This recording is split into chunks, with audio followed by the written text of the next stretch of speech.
Mga kababayan kong OFWs, alam niyo ba kung saan napupunta ang inyong kontribusyon sa OWA? Alam niyo ba na ang pamilya niyo ay makikinabang din sa kontribusyon na hinuhulog niyo dito? Aware ba kayo sa mga serbisyo at benepisyo na makukuha niyo dito? Aware po ba kayo kung paano mag-avail ng services dito? Kalma! We got you! Ang OWA programs and services ay binuo para maprotektahan at malagaan ang ating mga bagong bayani o mga kababayan nating OFWs sa iba't ibang panig ng mundo. Sa OWA programs and services base sa RA 10801 or OWA Act, ang bawat kababayan natin na mag-abroad ay magkakaroon ng contribution na $25 every 2 years.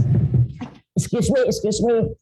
Alam nyo ba na maraming ways para bayaran ang inyong kontribusyon? Pwede kayo magbayad sa pulo. Or Philippine Overseas Labor Office sa embassy ng bansa kung nasaan kayo. Pwede rin dito sa atin sa mga regional welfare offices ng OWA. Meron din collection center sa mga malls. Pwede rin sa mga OWA counters sa NAIA Terminals 1, 2, and 3. At ito ang malupit dito, madam. Merong UWA mobile app. What? Ang taray!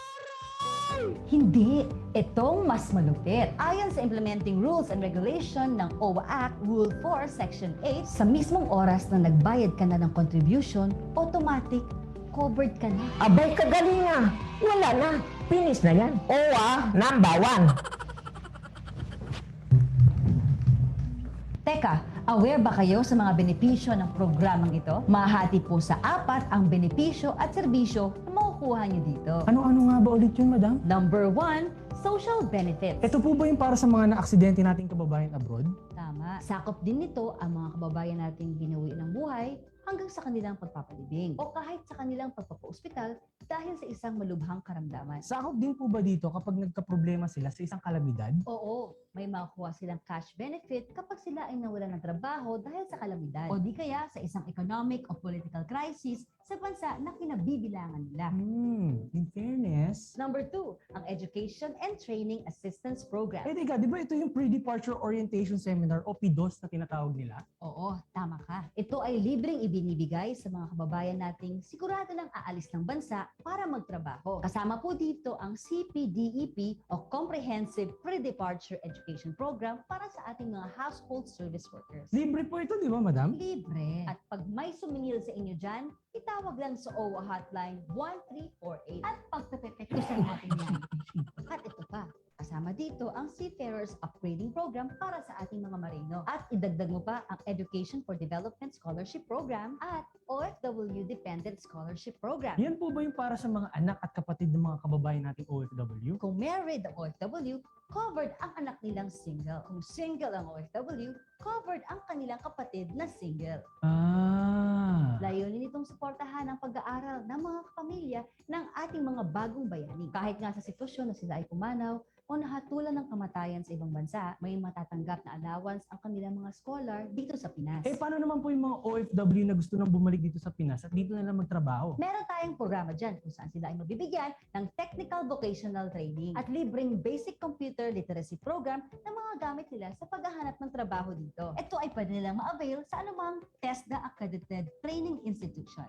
Taray! Number 3, Workers Welfare Assistance Program. Anong meron dyan, madam? Ito ay para makasiguro ang ating pamalaan na ligtas at nasa maayos na kalagayan ang ating mga kababayan sa amang panig ng mundo. Nagbibigay tayo ng iba't ibang libreng serbisyo mula sa psychosocial counseling hanggang sa conciliation between employers hanggang sa airport assistance ng ating mga OFWs. Hindi rin syempre nakakalimutan ng ating gobyerno ang mga naiwang pamilya ng ating mga kababayang OFWs. Sila po ay makakalapit sa ahensya sa anumang katanungan na meron sila patungkol sa kanilang kapamilya. Magaling. Number 4, Social Services and Family Welfare Services. Ito po ay kung sakaling meron tayong kababayan na sumakabilang buhay sa abroad, nagpo-provide ang OWA ng assistance para maiuwi ang kanilang labi dito sa Pilipinas. Mula sa airport assistance, counseling, transport services, hanggang sa makabalik sa kanilang lugar. Kung sakaling magdesisyon ng isang OFW na mag-for good na sa Pilipinas, may reintegration program ang OWA. Libreng training mula sa financial literacy, entrepreneurial development, at pati techno skill and capacity building. Tayo din po ay may programa na kung saan ang mga kababayan nating OFW na gustong magnegosyo sa bansa ay makakahiram ng loan upang maging puhunan sa kanilang negosyo. Meron din tayong Balik Pinas, Balik Hanap Buhay program na isang immediate relief support sa mga kababayan nating OFW na umuwi ng bansa na distressed o displaced para makapagsimula sila sa kanilang buhay sa pagnenegosyo. Ay, so love OWA na talaga. Itong video na ito ay isang summary video lamang ng mga benepisyo at serbisyo na makukuha ng ating OFWs sa pagiging miyembro ng OWA. Para sa anumang katanungan, huwag mag-atubiling tumawag sa hotline 1348. Or mag-email sa owacares@owa.gov.ph. For more updates sa mga kaganapan sa OWA, please like our official social media pages. Muli, ako po si D.A. Mocha Uson. Aris Olea po. Parati po tayong mag-iingat dyan sa abroad. Mabuhay ang ating mga OFW. Mabuhay ang ating mga bagong bayani. Hello kabayan! Na-memorize mo na ba yung kanta nating OFW ako? Aba, kung hindi pa, wala ka ng lusot, di ba ate? Yes! Let's come on, sing it now! OFW ako! OFW kami, masipag at matyaga. Musta ka na, dear?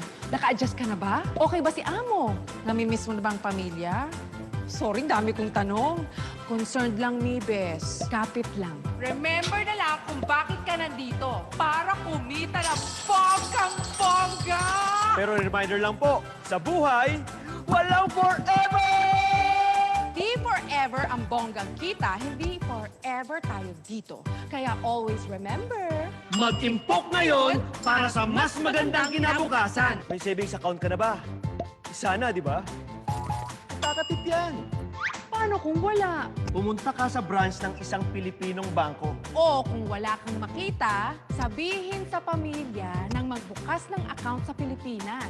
Dun sa mga bangkong may kapartner abroad. Dahil FY alam ko, walang forever. Kailangan maghanda para sa kinabukasan. Kaya mag-OWA member ka. Mag-OWA member ka. Para sigurado, protektado. Uy, kuya! May membership. Okay yan. May benefits in case magkasakit o mabaldado. Huwag naman sana. Teka, may phone-in question ka. Hello po kabayan. May utang po akong naiwan sa Pinas. Kasi inutang ko pa yun panggastos papunta dito. Pitakatif! Basta ang unang-unang gawin mo, bayaran ng utang. Sabihan ng pamilya. Uy, huwag mag-astang mayaman. Magbabayad muna tayo ng utang. Sa totoo lang, kabayan, mas madali kasing mag-ipon pag walang utang. Di ba? Oh, nabayaran mo na ang utang mo, kaya save na tayo. Pero, gano'n ba kalaki dapat ang savings? Sabi, 10% daw. Magkano ba yung 10%? Ganito, sa bawat 100 pesos mo, 10 pesos dapat ang tinatabi para sa savings. Gets? Sabihin mo si Mister. At si Macy's. Pero syempre, the more, the betterer. Dagdagan pa ng todo. Palaki ng palaki. Bes, ang sarap pakinggan ng kaching-kaching, no? Pero careful. Careful sa manluloko, ang dami dyan. Yung mga get rich quick promises. Mga nanalo ka raw sa raffle. Hindi ka naman sumali. Pyramiding scam. O kaya text scam. Eto rin, kapag naho-homesick, ang lakas gastusin ng kaching-kaching. Kapit lang sa savings, bes. Kapit ng mahigpit. Kapit lang mga bes, wag na wag kang bibigay. Kapit lang mga bes, wag bumigay sa habilin. Tapos, yung mga patingin-tingin natin tuwing day off, naku! Oh, tukso! Layuan mo ako! Tandaan ang pinag-iipunan. Pangarap na kinabukasan. Pag-aaral ng anak. Bahayan sa sakyan, pati kabuhayan. Itong mga pangarap mo'y wag kalimutan. Ikaw, ano pangarap mo pag-uwi? Magka-parlor! Pinagpaplanuhan at pinag-iipunan ko. In Ikaw, kuya, anong sayo? Pagka-poultry, Pwede kang magtayo ng maliit na business pag uwi mo. pwede mo ring hasain ang iyong skills para pagbalik mo ng Pinas, ikaw ang the best ever. The best teacher.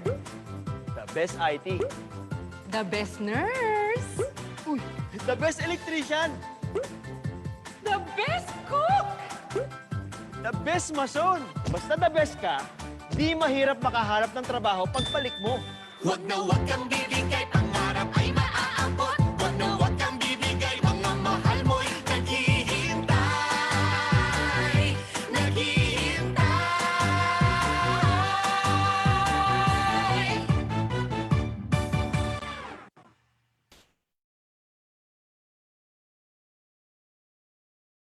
Hello, kabayan!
Good luck, guys. We can do it. Aray.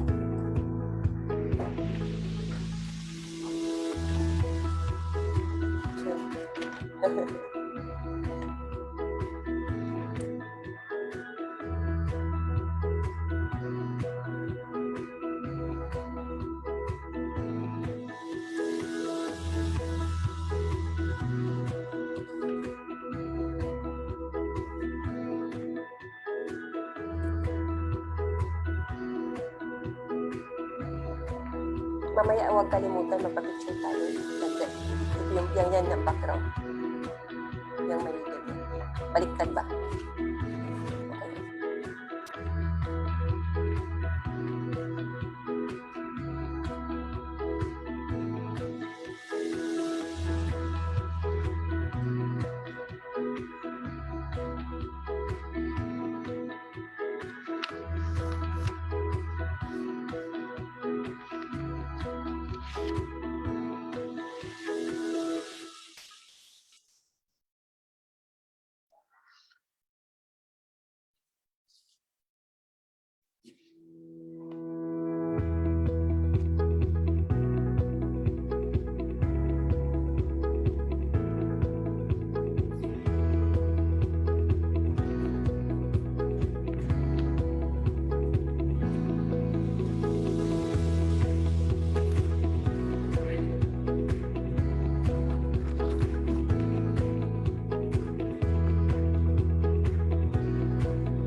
Mga kababayan, ating simulan ang webinar na ito sa pagbibigay pugay ng ating pambansang awit ng Pilipinas.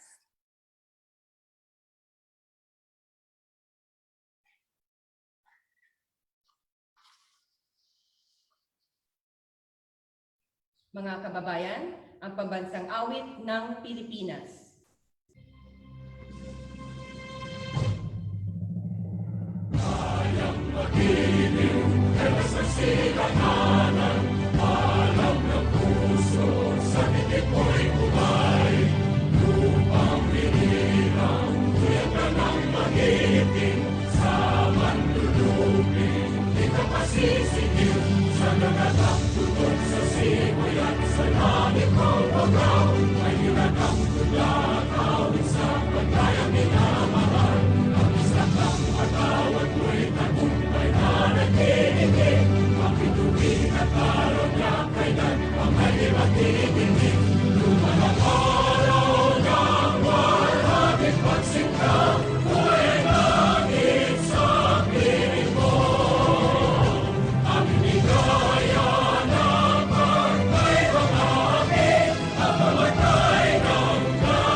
Hello Philippines! Hello Japan! Konnichiwa kabayan sa lahat ng ating mga kababayan dito sa Japan, sa Pilipinas at sa lahat ng dako ng mundo. Isang maganda at malamig na araw po ang hatid namin dito.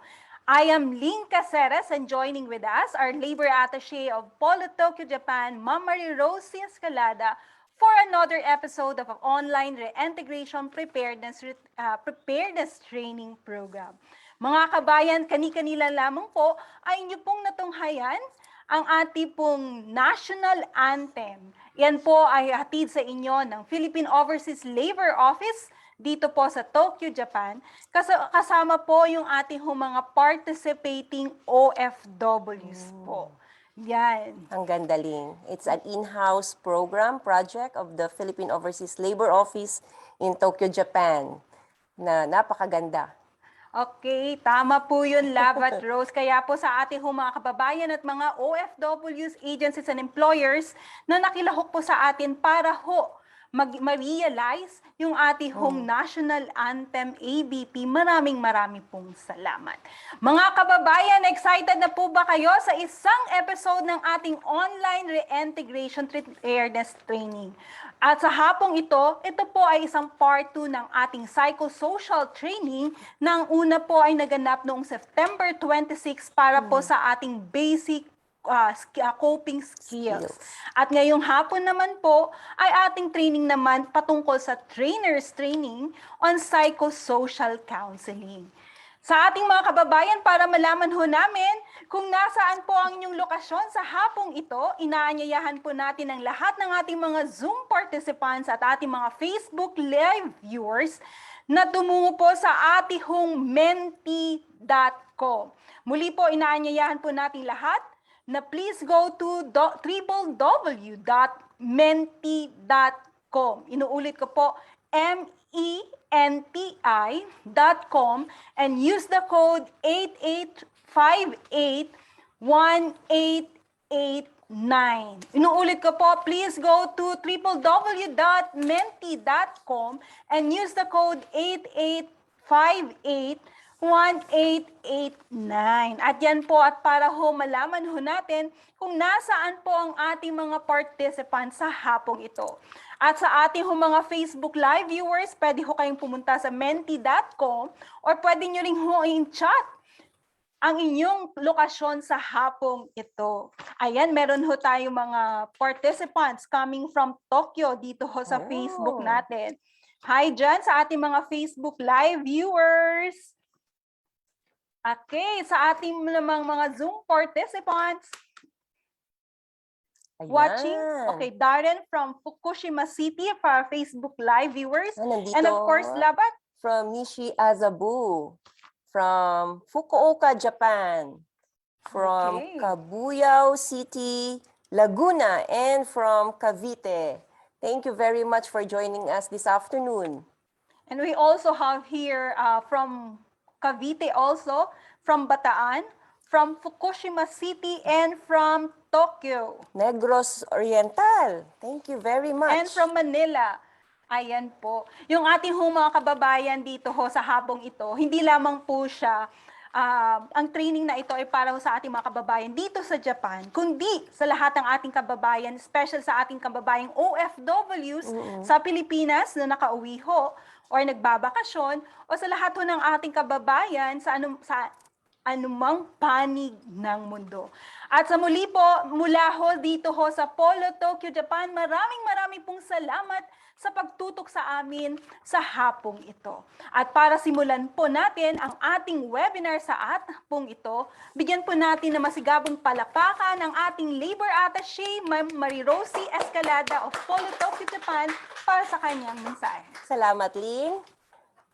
Consul General Celeste Vinson Balatbat, Consulate General of the Philippines to Nagoya, to our distinguished resource persons this afternoon, Dr. Jerry J. Jurisprudencia, Certified Specialist in Clinical Psychology, Registered Guidance Counselor and Psychologist, Dr. Paz Kawili Manaligud, Certified Specialist in Developmental Psychology, Registered Guidance Counselor and Psychologist. Mga kasamahan namin sa Philippine Embassy, Tokyo at Philippine Consulate General in Osaka and Nagoya, our Polo Tokyo team, at sa lahat ng webinar participants, magandang umaga, magandang hapon, at magandang gabi po sa inyong lahat. Welcome to the second part of our Mental Health and Wellness back-to-back webinar, the Trainer's Training on Psychosocial Counseling. I would like to commend all who are joining us this afternoon for taking part in this noble program which aims to help our kababayans. Buhay na buhay po ang spirit of bayanihan sa hapon na ito. At ako po ay taus-pusong nagpapasalamat for responding to our call for volunteer counselors. Alam po naming kayo po ay may trabaho, pamilya, at sariling problema. Pero nandito kayo dahil kayo ay Pilipino. We are also honored, nandito ngayon hapon si Consul Consul General Balatbat at ang kanyang team. Ni-request din po ito na webinar ni Congen Balatbat para sa mga Philcom leaders natin under Nagoya PCG. Maraming salamat po kay Dr. Jerry and Dr. Paz na kahit linggo, pinaunlakan ninyo kami para sa webinar na ito. Napakalaking tulong po ito sa ating mga overseas Filipinos at ang kanilang pamilya para manatili ang pagmamahal sa sarili at kapakanan ng kanilang kababayan. Mabuhay po kayo. Always remember that the greatest love of all is learning to love yourself. And the second most important commandment says, love others as much as you love yourself. No other commandment is more important than this. Let's enjoy the journey, kabayan. And again, magandang umaga, magandang hapon, at magandang gabi po sa ating lahat. Kababayan, bigyan mo natin ng masigabong virtual cup our very own Labor Attaché, Ma'am Marie Rosie Escalada of Philippine Overseas Labor Office here in Tokyo, Japan. At this moment po, kabayan, please help me welcome from the Philippine Consulate General of the Philippines in Nagoya, Consul General Celeste Vinson Balatbat for her message.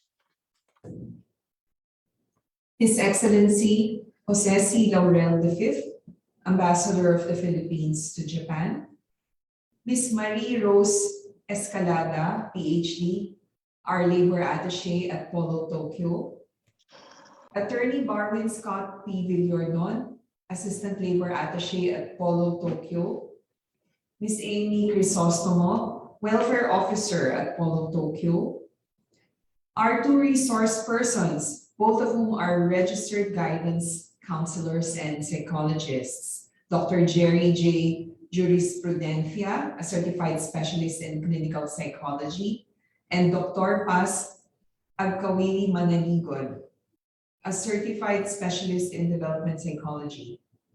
Other colleagues in the Philippine government, distinguished guests, ladies and gentlemen, mga kababayan, good afternoon. Welcome to part 2 of a webinar series on psychosocial counseling training.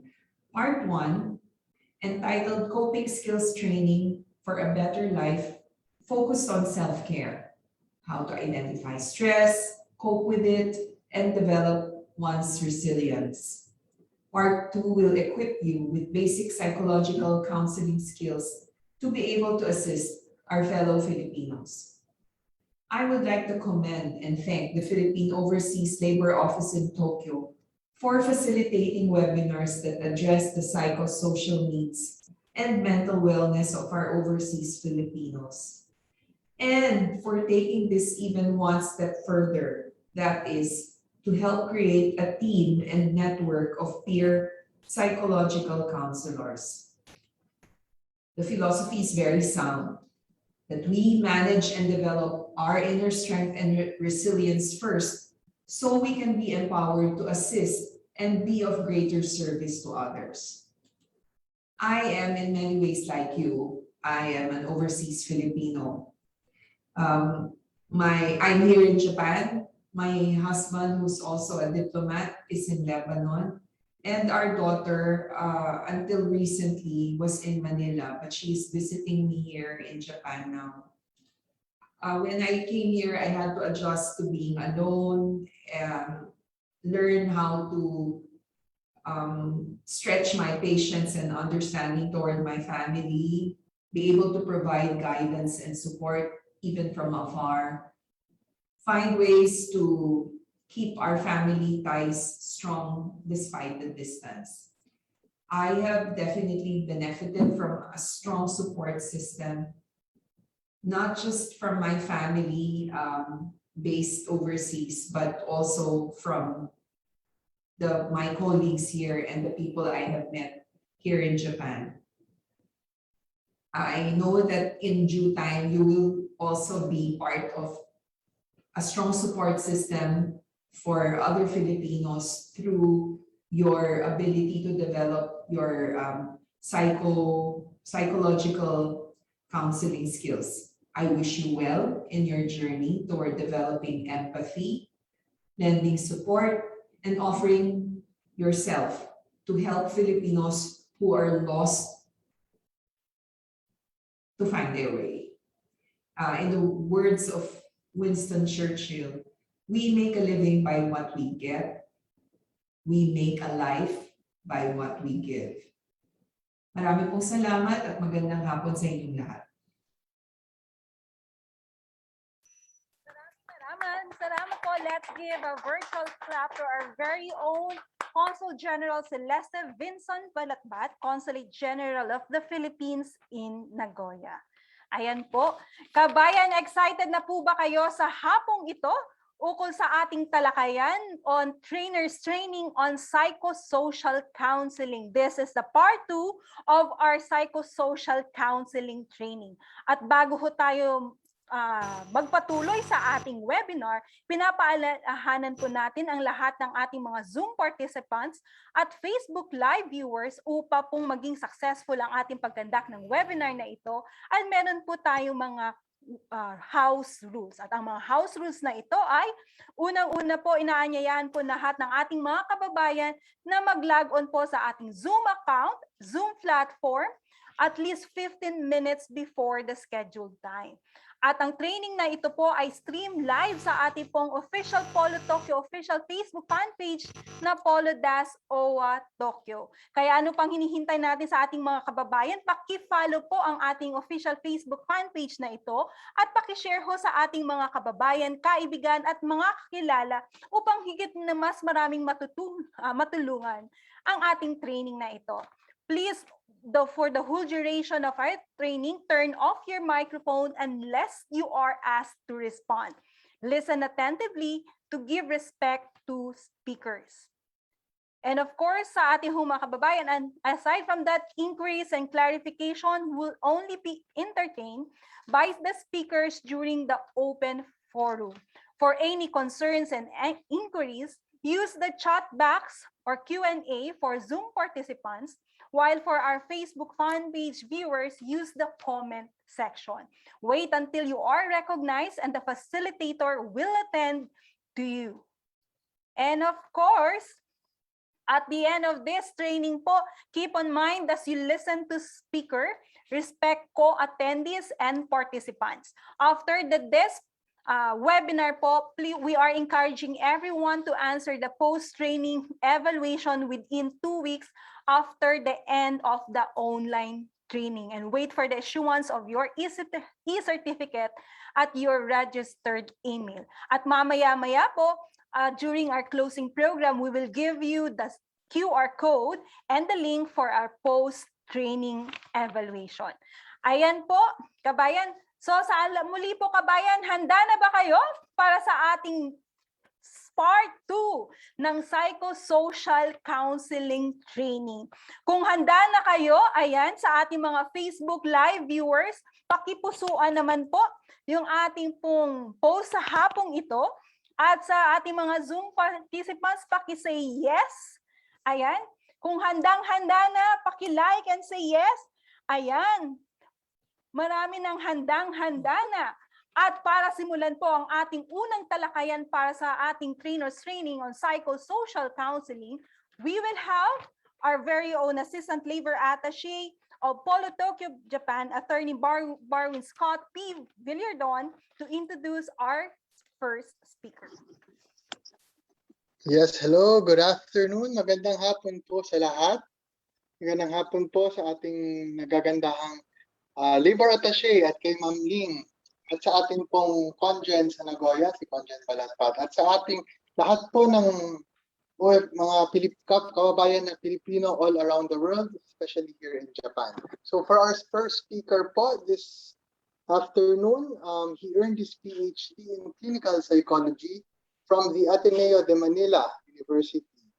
And he also earned his Masters of Science in Guidance Counseling sa De La Salle University and Masteral in Theology sa St. Joseph School of Theology in Iloilo.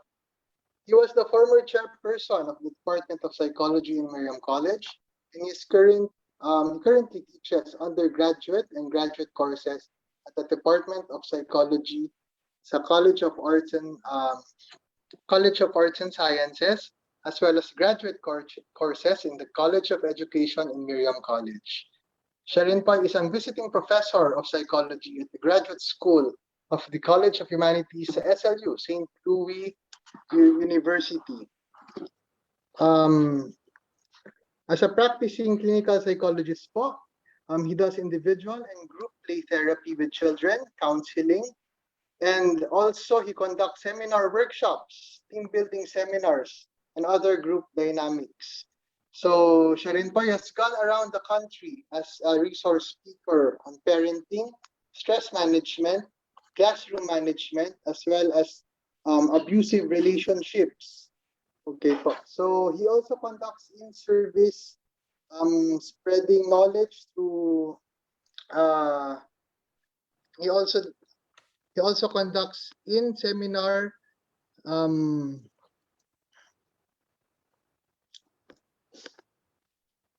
hello?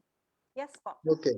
Okay, so lastly po, he was chairperson of the CEAP-NBEC committee that crafted the guidance and counseling manual for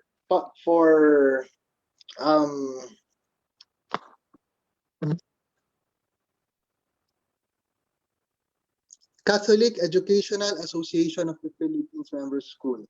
So lastly po, his community involvement includes being a volunteer psychologist in the Ondoy calamity, as well as Typhoon Yolanda, Compostela Valley in Davao, and the recent COVID pandemic as online therapist for mental health frontliners. So without further ado po, let us give a big round of applause. Bigyan po natin mga masigabong palakpakan po si Dr. Jerry J. Jurisprudencia.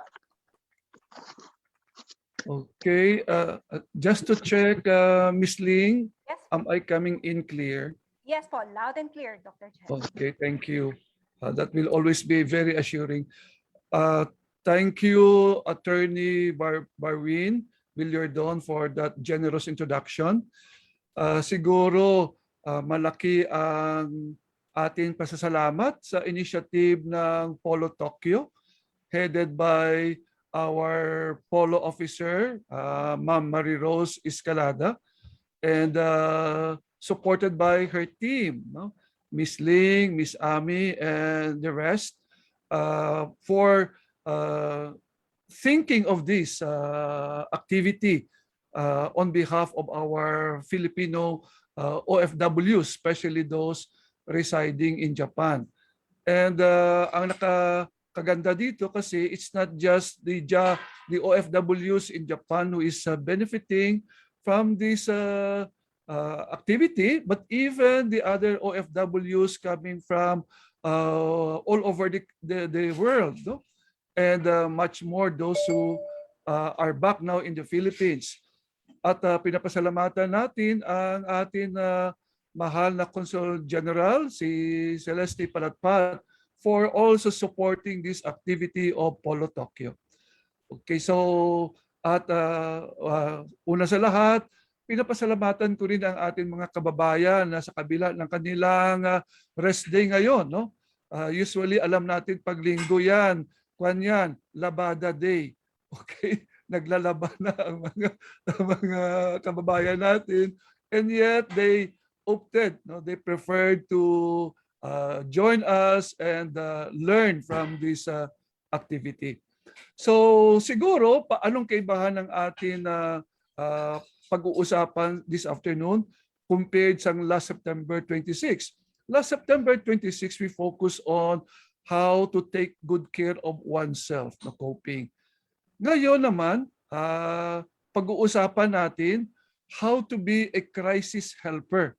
So this is a trainer's training for those who see themselves willing to assist their kababayan.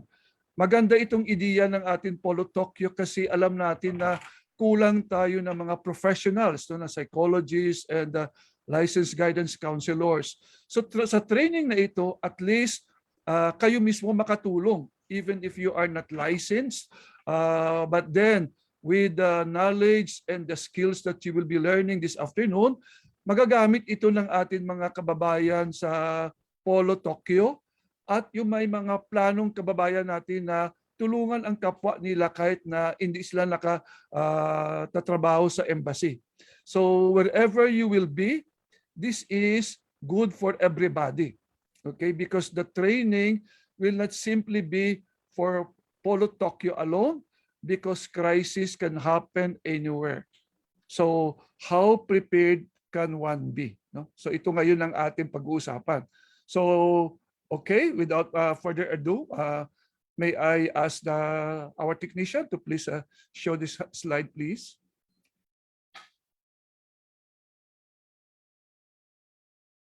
Miss Ling, can you share my slide?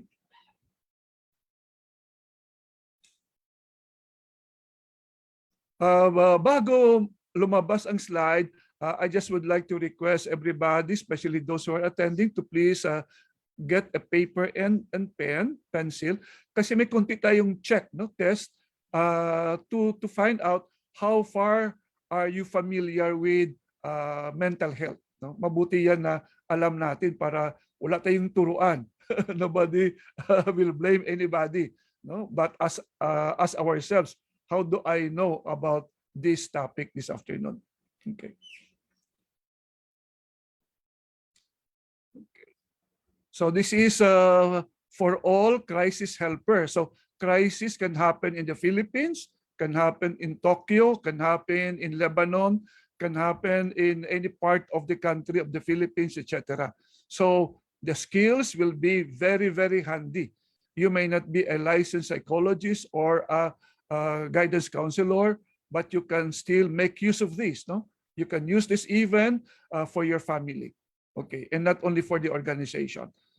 Okay, next slide, please. So, siguro just to remind us again, no, what is the objective of this webinar that we are conducting this afternoon? Alam natin na we are still in the midst of the pandemic. And as OFWs, whether in the Philippines, planning to go out of the country, or you are already out of the country, we are still responsible and accountable to understand the following things, no? That in the midst of the pandemic, we have to reduce vulnerability, okay? And remain healthy all the time. Yan ang pinaka-importante kasi pag hindi mo yan na-reduce ang vulnerability mo, you cannot anymore apply for a job somewhere else, no?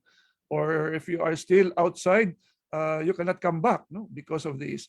Pangalawa, you reduce the virus transmission. Okay, so we are not totally out of harm's way yet, even if we are vaccinated. Many of our fellow Filipinos are vaccinated.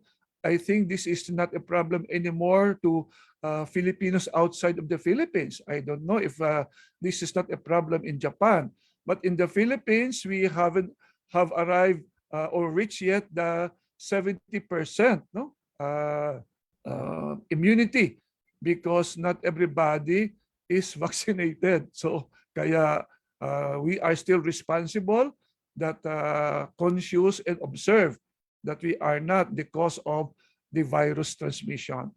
Pangalawa, that we should be conscious of reducing our travel or contact, especially when we are outside of our homes. No? Importante rin ito kasi we are not aware if the person we are talking to is a carrier or if the place is exposed to Delta. So it is very important that you have to limit your exposure. And it is also important that you have to ensure that you are still following the government's protocol. Whether you are in the Philippines or outside the Philippines, please see to it that you are always following the protocol of COVID, especially those that are laid down by the World Health Organization. So importante yan, no? Kasi anhin natin ang trabaho sa labas kung magkasakit ka. So instead of trabaho, you will end up in the hospital. So walang silbi, no? Okay, next slide please. So now, tatanungin natin ang ating sarili. Okay? Kasi we are now wearing the hat of a crisis helper. Okay. So, saan ka dito? Are you a cracked glass? Are you a leaking glass? Are you a broken glass? Kasi minsan, kailangan mo rin tingnan ang sarili, no? Bago ka makatulong sa iba. You cannot give what you do not have. Gusto ka ngang tumulong, pero vulnerable ka naman pala. No? So, you are the carrier of the virus kasi leaking ka or broken ka. So before you are able to help others, see to it that you first strengthen yourself. Yun ang pinaka-importante, no? Kasi anhin mo ang isang bagay pag ikaw rin pala nangangailangan din. Lalo na ngayon sa kalagitnaan ng pandemya. So, but if you are cracking, I hope you don't wait for the time that you end up already broken. Yun ang dapat natin paghandaan, that it will not happen in our life as we want to help others. Okay? Kasi kung broken ka na, baka matapakan ka pa ng iba, masusugatan pa sila sa iyo. So instead na ikaw ang makatulong, dagdagdag ka pa ng problema. Okay, next slide please.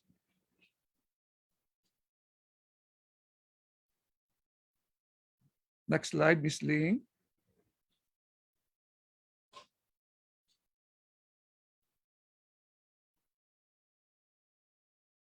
Ms. Ling, next slide.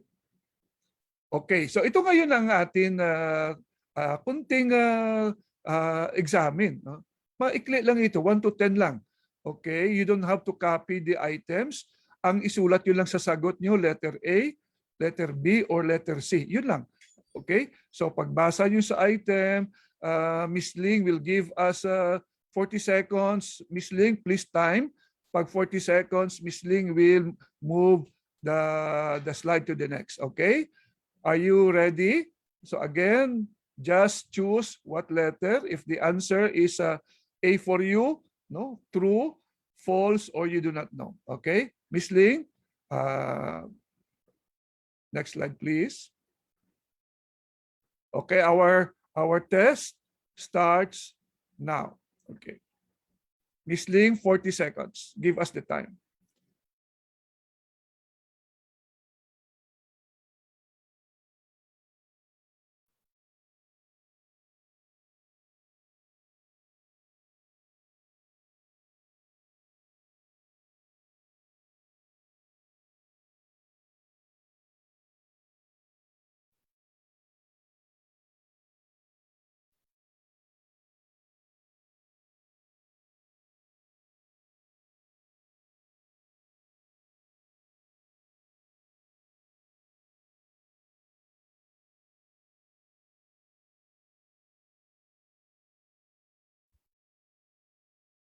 Okay, another 40 seconds.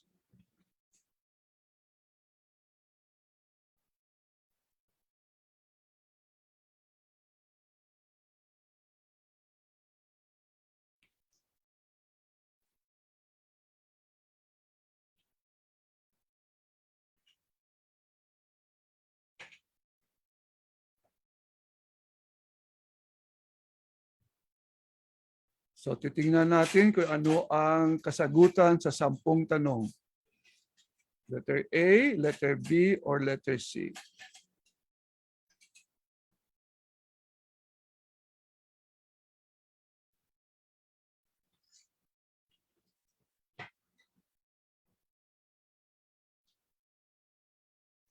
Okay, now ngayon, let us check your answers. From 1 to 10, the answer is letter B. Okay, pakilagay nga sa chat box. Ms. Lee, pakibasa. Ilan ba ang score natin? Okay, pakilagay ng sagot. Were you able to perfect the 10? Or you just got a 5? Or how many mistakes? Okay, Ms. Lee, can you give us a feedback? Ano ang mga score na nilagay nila sa chat box? Tingnan natin kung may alam tayo sa mental health. Kasi ang sagot, B, lahat. Miss Ling, can you unmute? Can you give us a feedback?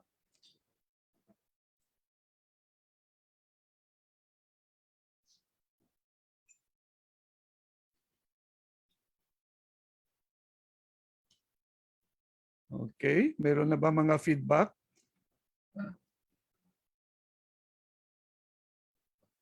Okay, so maraming naka-perfect? Perfect ba? Does that mean perfect or yes or anong score? Anong score? What's your score? 10, 9, 5, 0. Let's find out. Ano ang score?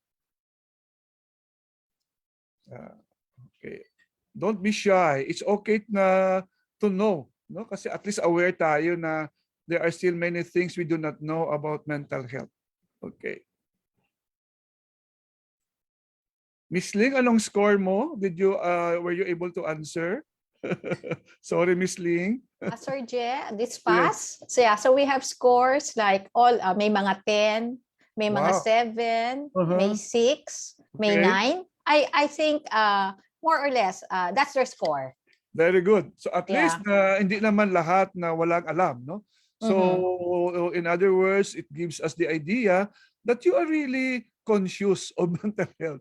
Even if you are not able to get it perfect, pero sumusunod kayo. Okay? Yun ang maganda. And if you do not know, at least it's also a good invitation for you to admit to yourself, oh, may kulang pa pala ako dito at kailangan ko pang alamin para paghandaan, no? Kasi kung hindi mo alam kung ano ang hinaharap mo, you will not be able to resolve, no? Instead of becoming a solution to the problem, you may even be the problem yourself. Okay, thank you. So next slide, please.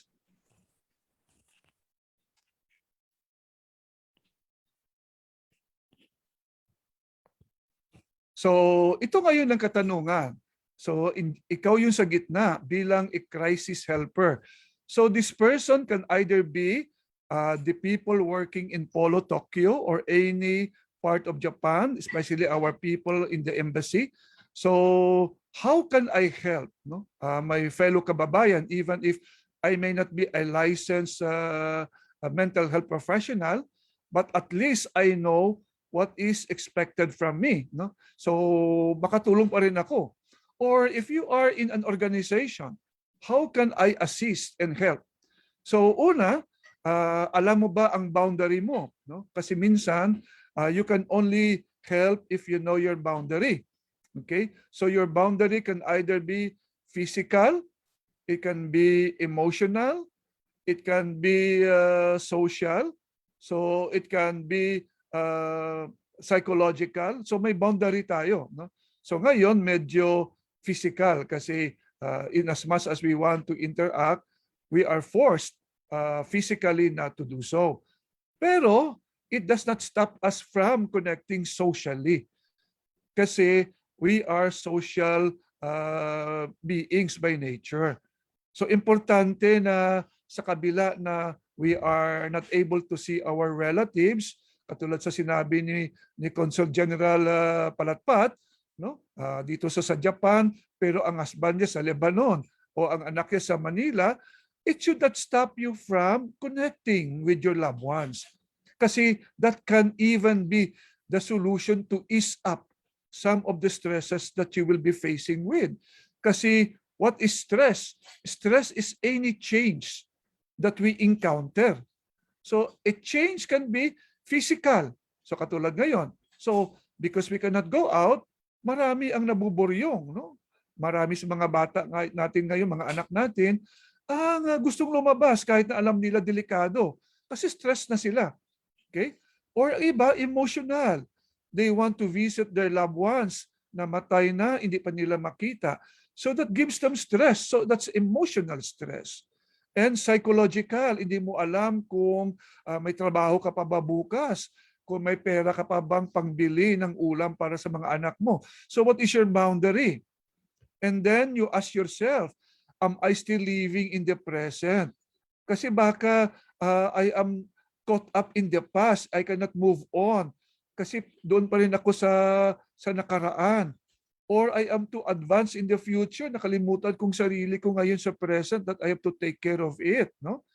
Or nagka-crack na pala ako, so should I wait for the last minute, no? So kailangan, you have to ask yourself that question kasi as a crisis helper, you are very critical, no? In your contribution. So how will you help? Are you simply surviving? Or are you helping to help others thrive? If you are just simply surviving, so kasi para hindi ka mamatay or araw-araw na lang, no? Pero are you going beyond that? No? So ito ang question mo ngayon bilang isang crisis helper. So kahit dito ka sa Pilipinas or sa abroad man, tinatanong mo pa rin yan sa sarili mo, no?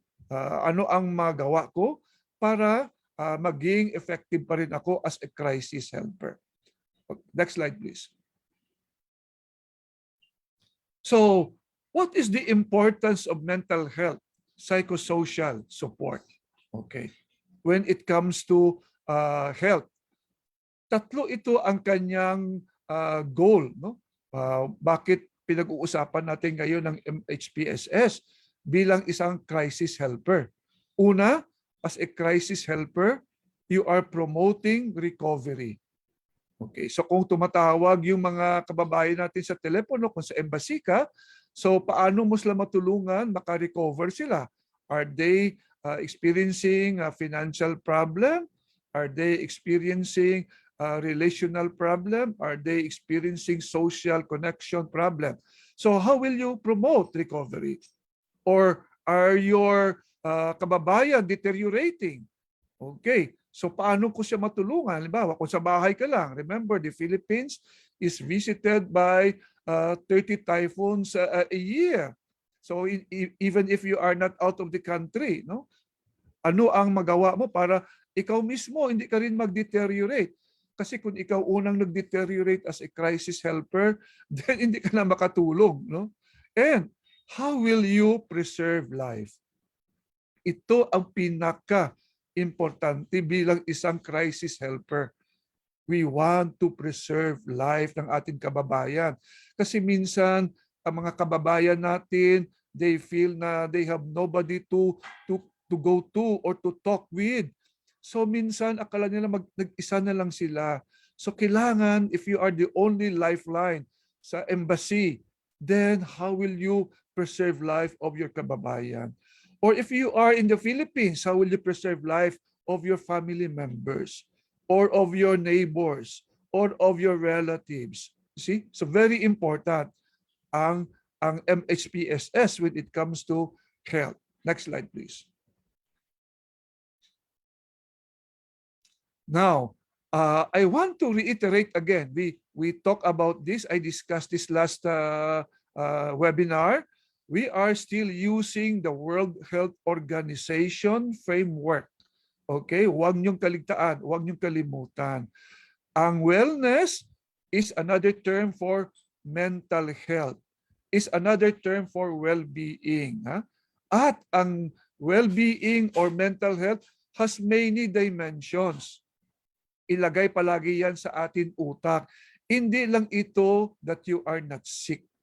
Okay? Kasi you may not be sick, but socially, you are sick. You may not be physically sick, but financially, ang bulsa mo butas, sick. Or you may not be sick, pero ang environment mo sick, hindi ka makalabas. Kaya you have to look at the totality of the picture because any of the dimensions can affect your mental health. Andyan ka nga sa Tokyo Embassy. Pero kung ang problema mo is, ano kaya nangyayari sa mga mahal ko sa buhay sa Pilipinas? O sa Lebanon ka, may makakain pa ba sila? Paano ang mga anak ko may problema, lumalaki, nililigawan na ng kanilang mga boyfriend, girlfriend. So, minsan mapabagabag ka rin, no? Kaya, tingnan mo sa kabuuan kasi this can still pull you down. So, always have that at the back of your mind when you are helping others, no?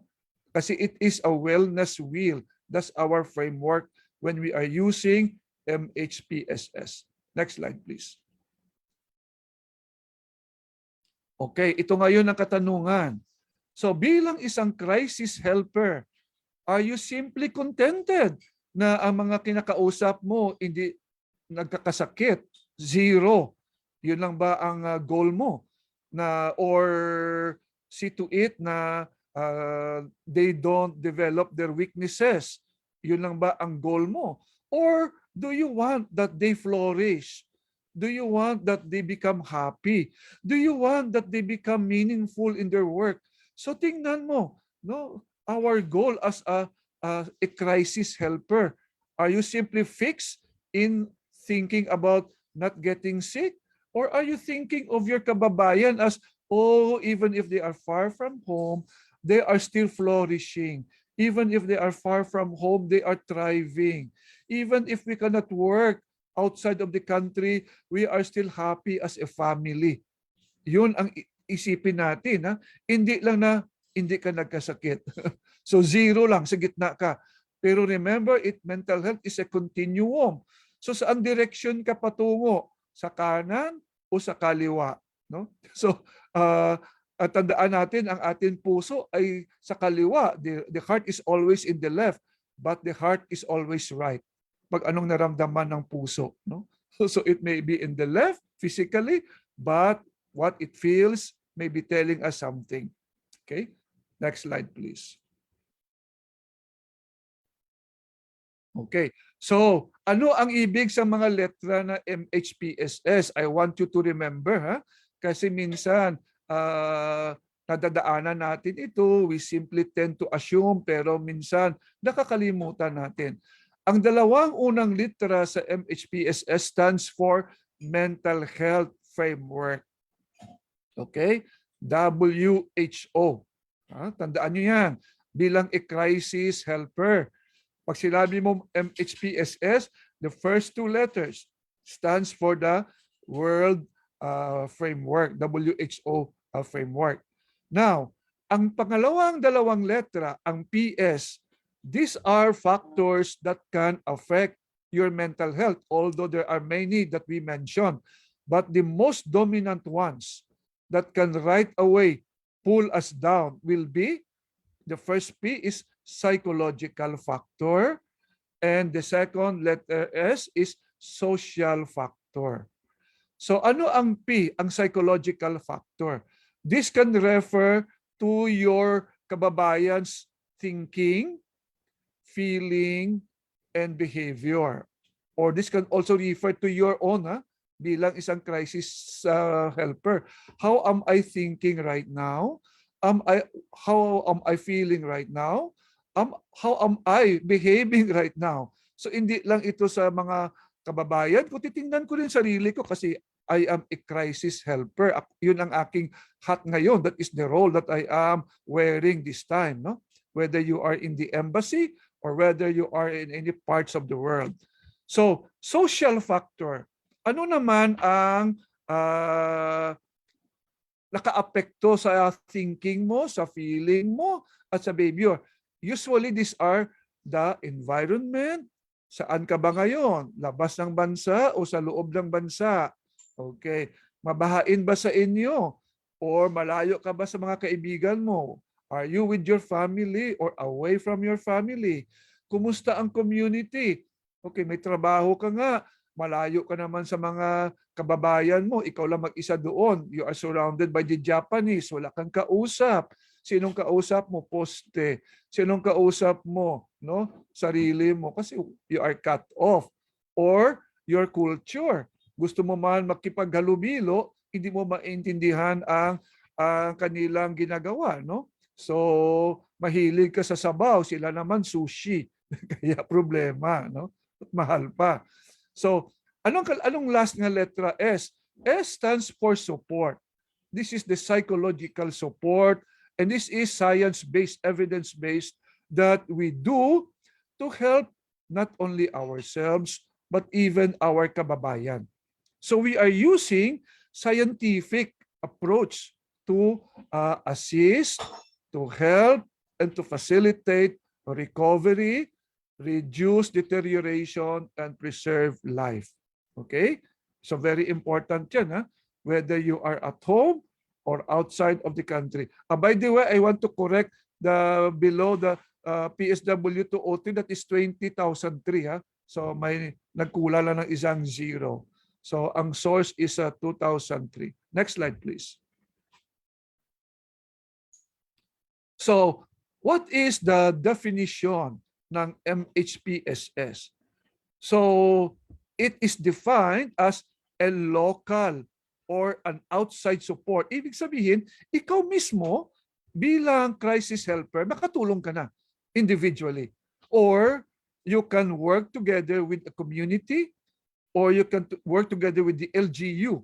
Okay? So ang local, pwede siyang sa mga kasama mo lang, kasama mo dyan sa trabaho, at least makita mo, local. Okay? Or minsan, gusto ka mag-volunteer. No? So that is the idea. So you are a crisis helper and you want to join your community. No? So, kung sa embassy ka, syempre, kung hindi ka makavisit sa community, minsan sa telepono lang or minsan they will just come to the office, then you talk to them individually. So ang idea there is, ang purpose mo is to protect and promote, again, well-being. Okay? Mental health. Ha? Yun ang ating goal. Ha? Preserve life, reduce deterioration. No?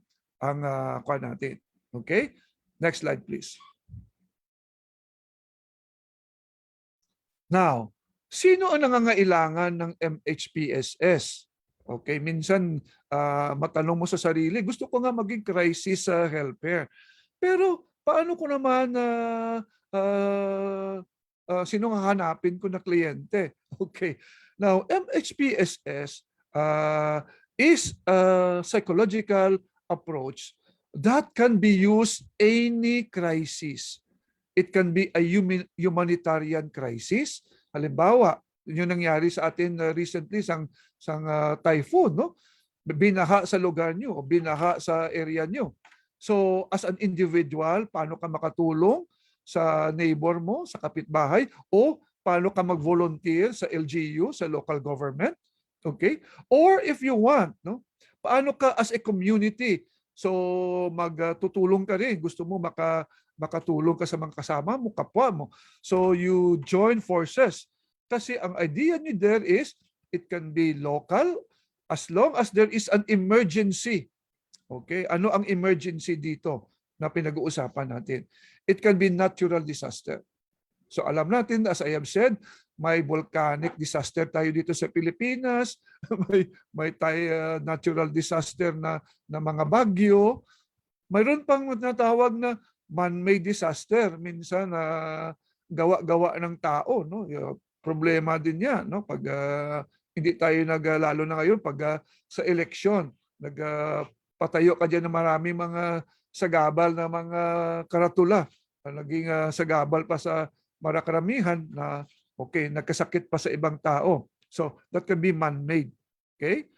Or you can also be helping your kababayan abroad, lalo na yung sa mga communities, organizations, NGOs, no?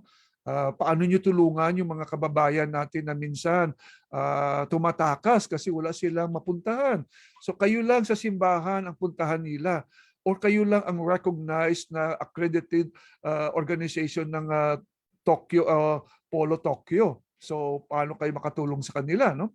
And it can also be happening, no, sa mga kasama natin, kung ano ba sila, may disability, mayroon ba silang mga vulnerable sila, are they women, single parents with children, are they senior citizens? So as a crisis helper, you can still use your knowledge to help them, either in your own way as individual, or if you join forces with a community or with the local government or with the embassies of the country where you are working. Next slide, please.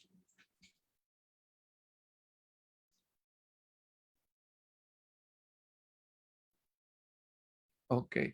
So ano ang elements ng ating MHPSS? mental health, psychosocial support. So ang sabi natin, this is an intervention, this is a support, and our goals again to emphasize the importance of your being a crisis helper.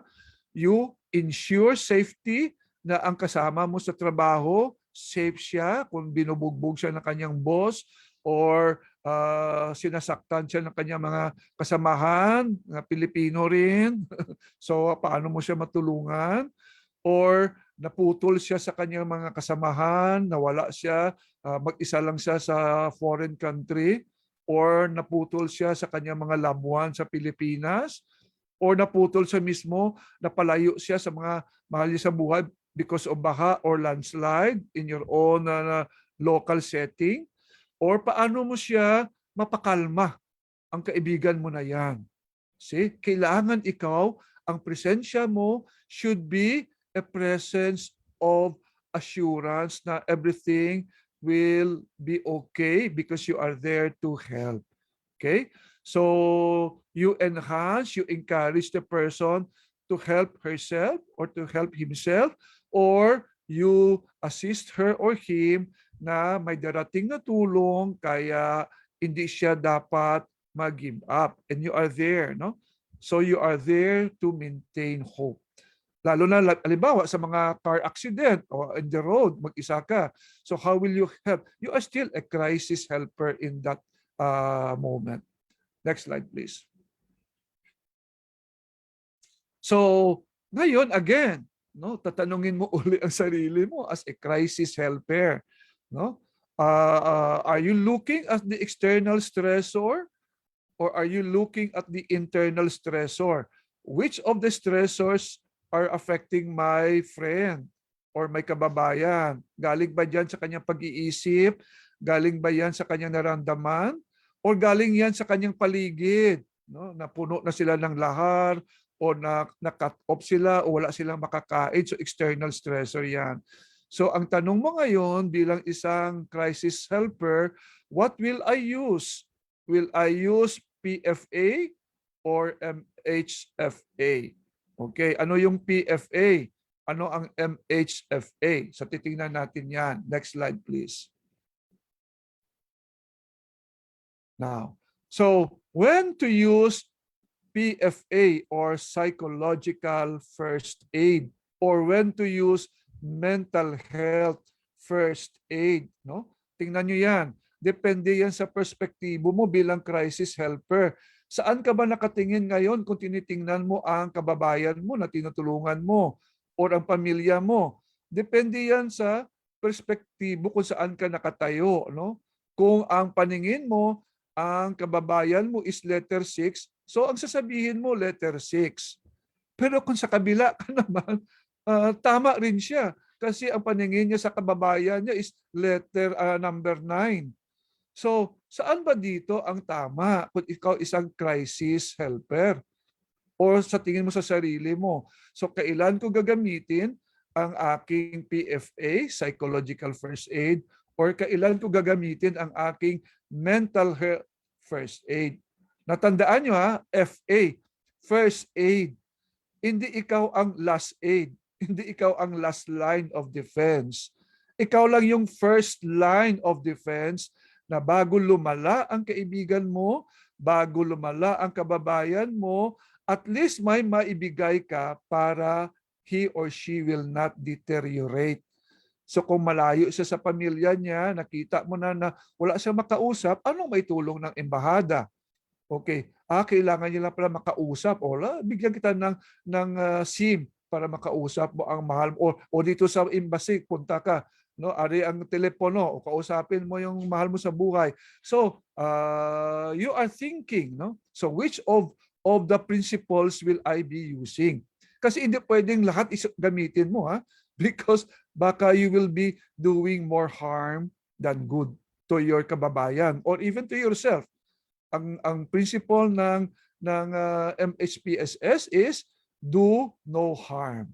Okay? Be a part of the solution. Don't add to the problem of our fellow kababayan. Next slide, please. So, What is psychological first aid? Okay, tandaan nyo ha, first aid, not last aid. So, if you are doing psychological first aid, remember this is a scientific approach na pag-aralan ito, na ito ang pag itong ginamit mo sa crisis, no, na sinabi natin, natural calamity, man-made calamity, personal calamity, na witness mo sa kaibigan mo, okay, that can alleviate the condition of your kababayan by giving support, by giving practical tips or help to the individual or to the family or to the community kung saan ka man na-assign, no? You are actually helping the kababayan cope, no? Helping your kababayan to be resilient, helping the kababayan to stand up on his or her own 2 feet. Ito ang pinaka-importante. Okay? Pero bilang isang scientific approach, you have to remember that you have to establish compassion. You have to be non-judgmental. You have to be calm. You have to be a presence of comfort. Kung ikaw mismo, crisis helper, nagpapanik. Kung ikaw mismo, crisis center, nagja-judge, ano ba ginawa nyo? Kayo may kasalanan dito ha? Dinagdagan nyo. Then you are not helping. You are just adding to the intensity of the problem of your kababayan. So it was already found in many studies that by being a crisis helper who is non-judgmental, who is empathetic, who is calm, hindi ka nagpapanik. Kasi kung nagpapanik ka, paano ka pa makatulong? Titingnan ka na lang ng mga kababayan, makatulad sa isang counselor, no, na nagkwento yung kanyang counselee about the death of his loved one, nang natabunan sila ng lahar. Siya yung nagumagulgol. And then napahinto tuloy ang counselee. Sabi niya, ma'am, okay ka lang? Kasi ikaw yata ang may problema, hindi ako. So siya yung na-overwhelmed. Kaya tandaan nyo ha, when you are there, remember this is a crisis situation. You have to assess yourself. Are you ready? Baka ikaw pa ang may mabigat na problema kisa sa kababayan mo, then better not volunteer. Kasi this is not a counseling session. You are not doing a debriefing. You are not asking the kababayan ano na experiensyahan niya. No, don't open something that you are not ready to close. Okay? Your work is simply to be there, to be an assuring okay, that may tulong na darating at hindi sila nag-iisa. Okay? Yun ang pinaka-importante, ha? Hindi ikaw nagbibigay ng counseling. Okay? Kasi hindi ikaw lisensyado. But your presence is more than enough. Next slide, please. Next slide, Ms. Ling. So, ano ngayon ang dapat mong isipin? Okay. May mga participants tayo. Can you please mute your microphone? Okay. Ano ngayon ang dapat yung tandaan bilang i-crisis helper, ha? Hindi lang yan na just because something happened, lundag ka kaagad. Baka ikaw pa mauna, malunod, ha? So una, paghandaan. When you are volunteering for a PFA, you have to psychologically prepare yourself first. Am I ready to help? How is my condition? Yes, it's good to help. No, it's nice to have another hand to assist. Pero kung ang hand is closed, instead na bukas ang palad, no? Ang darating sa iyo suntok. Pero kung bukas, makabigay at makareceive. Pero kung naka-close yan, suntok. Maka-black eye pa yan or star, no? Kaya you ask yourself, no? Am I ready? Or am I willing to work with a team? And how can I take good care of myself? So isa din yan, no? So before you volunteer, how can I take care of myself? Yun pinag-usapan natin last time, no? So, am I ready to help? And it does not stop there. When you are able to say affirmatively na, okay, I am ready to help, then during the helping process, how can I stay and maintain myself healthy emotionally all the time?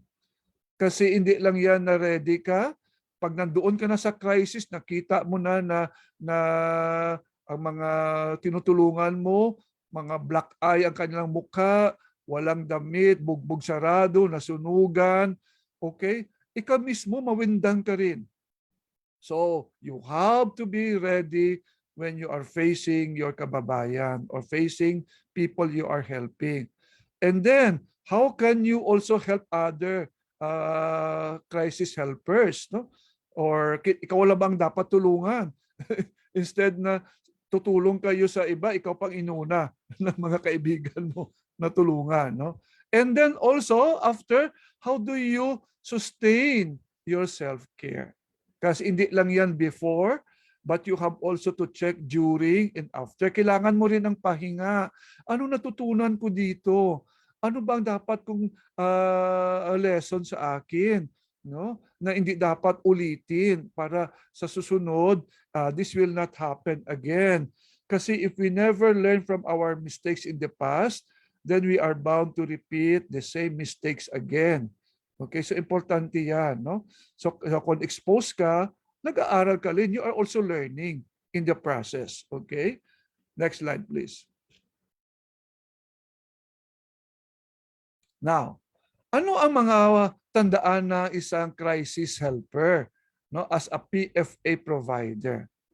Una, you are there as a picture of calmness. Okay. You don't add to the distress of your kababayan.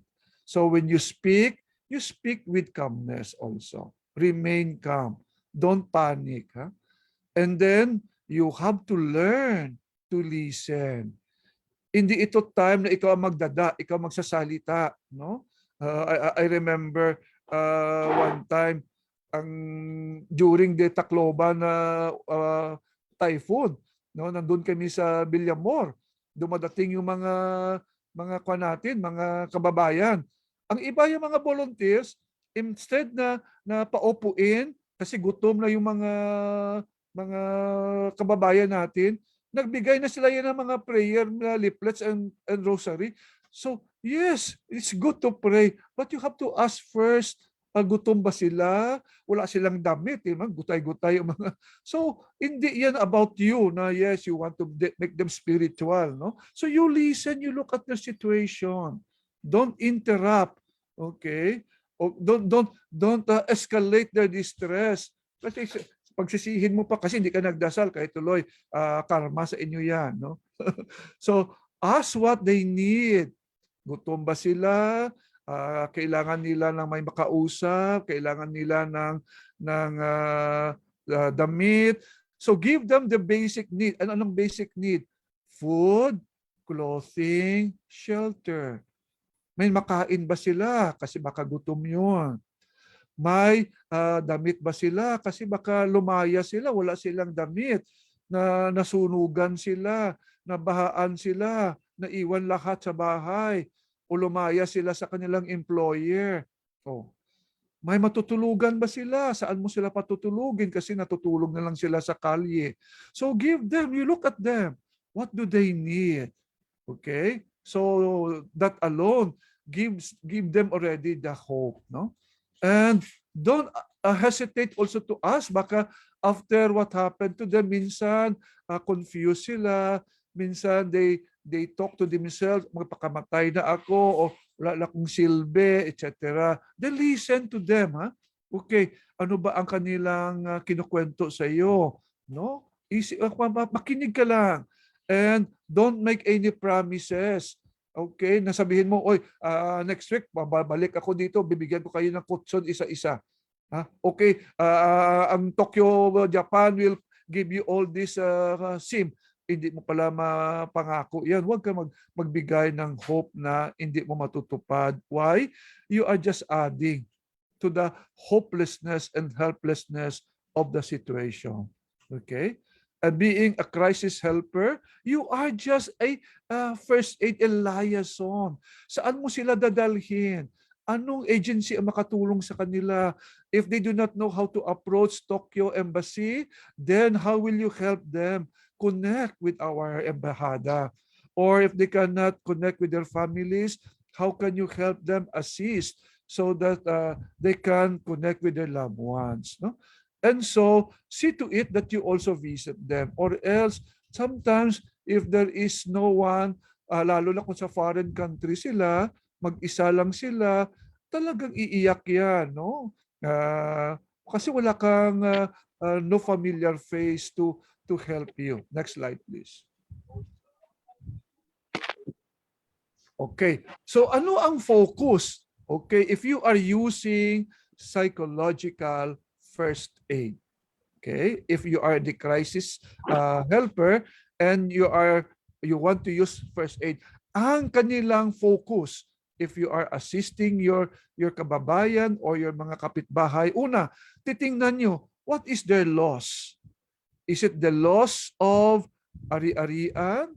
Is it the loss of job?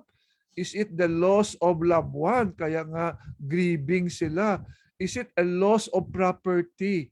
So tingnan mo, you have to assess. Ano ba ang nawala? Trabaho, wala sila sa bansa. And then kung namatayan sila, paano ko sila? Sinong namatay? Loved one, no? Okay lang yan kung ang namatay, aso at pusa. Kahit na nga, ang aking isang kaibigan namatay yung kanyang pusa, na depressed pa rin siya. So tanungin mo, no? Ano ang loss niya? And then ano ang distress? Sinabuyan ba siya ng asido ng kanyang boss, ng kanyang fellow kababayan, kaya na-trauma, sinaktan siya ng asawa, binugbog siya, etc. So yun ang una mong tingnan, no?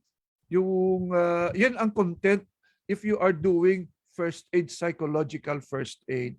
Okay? Normal itong mga situations na ito kasi you will see also certain challenging situations of our kababayan. So this is the content of what you will be looking for when you are doing PFA. Okay? Next slide, please. Now, what are the principles that will be guiding you as a crisis helper? Kanina, we mentioned already the word preparedness. Okay? And now, we will add 3 letters to your preparedness. Very simple ito para hindi nyo makalimutan.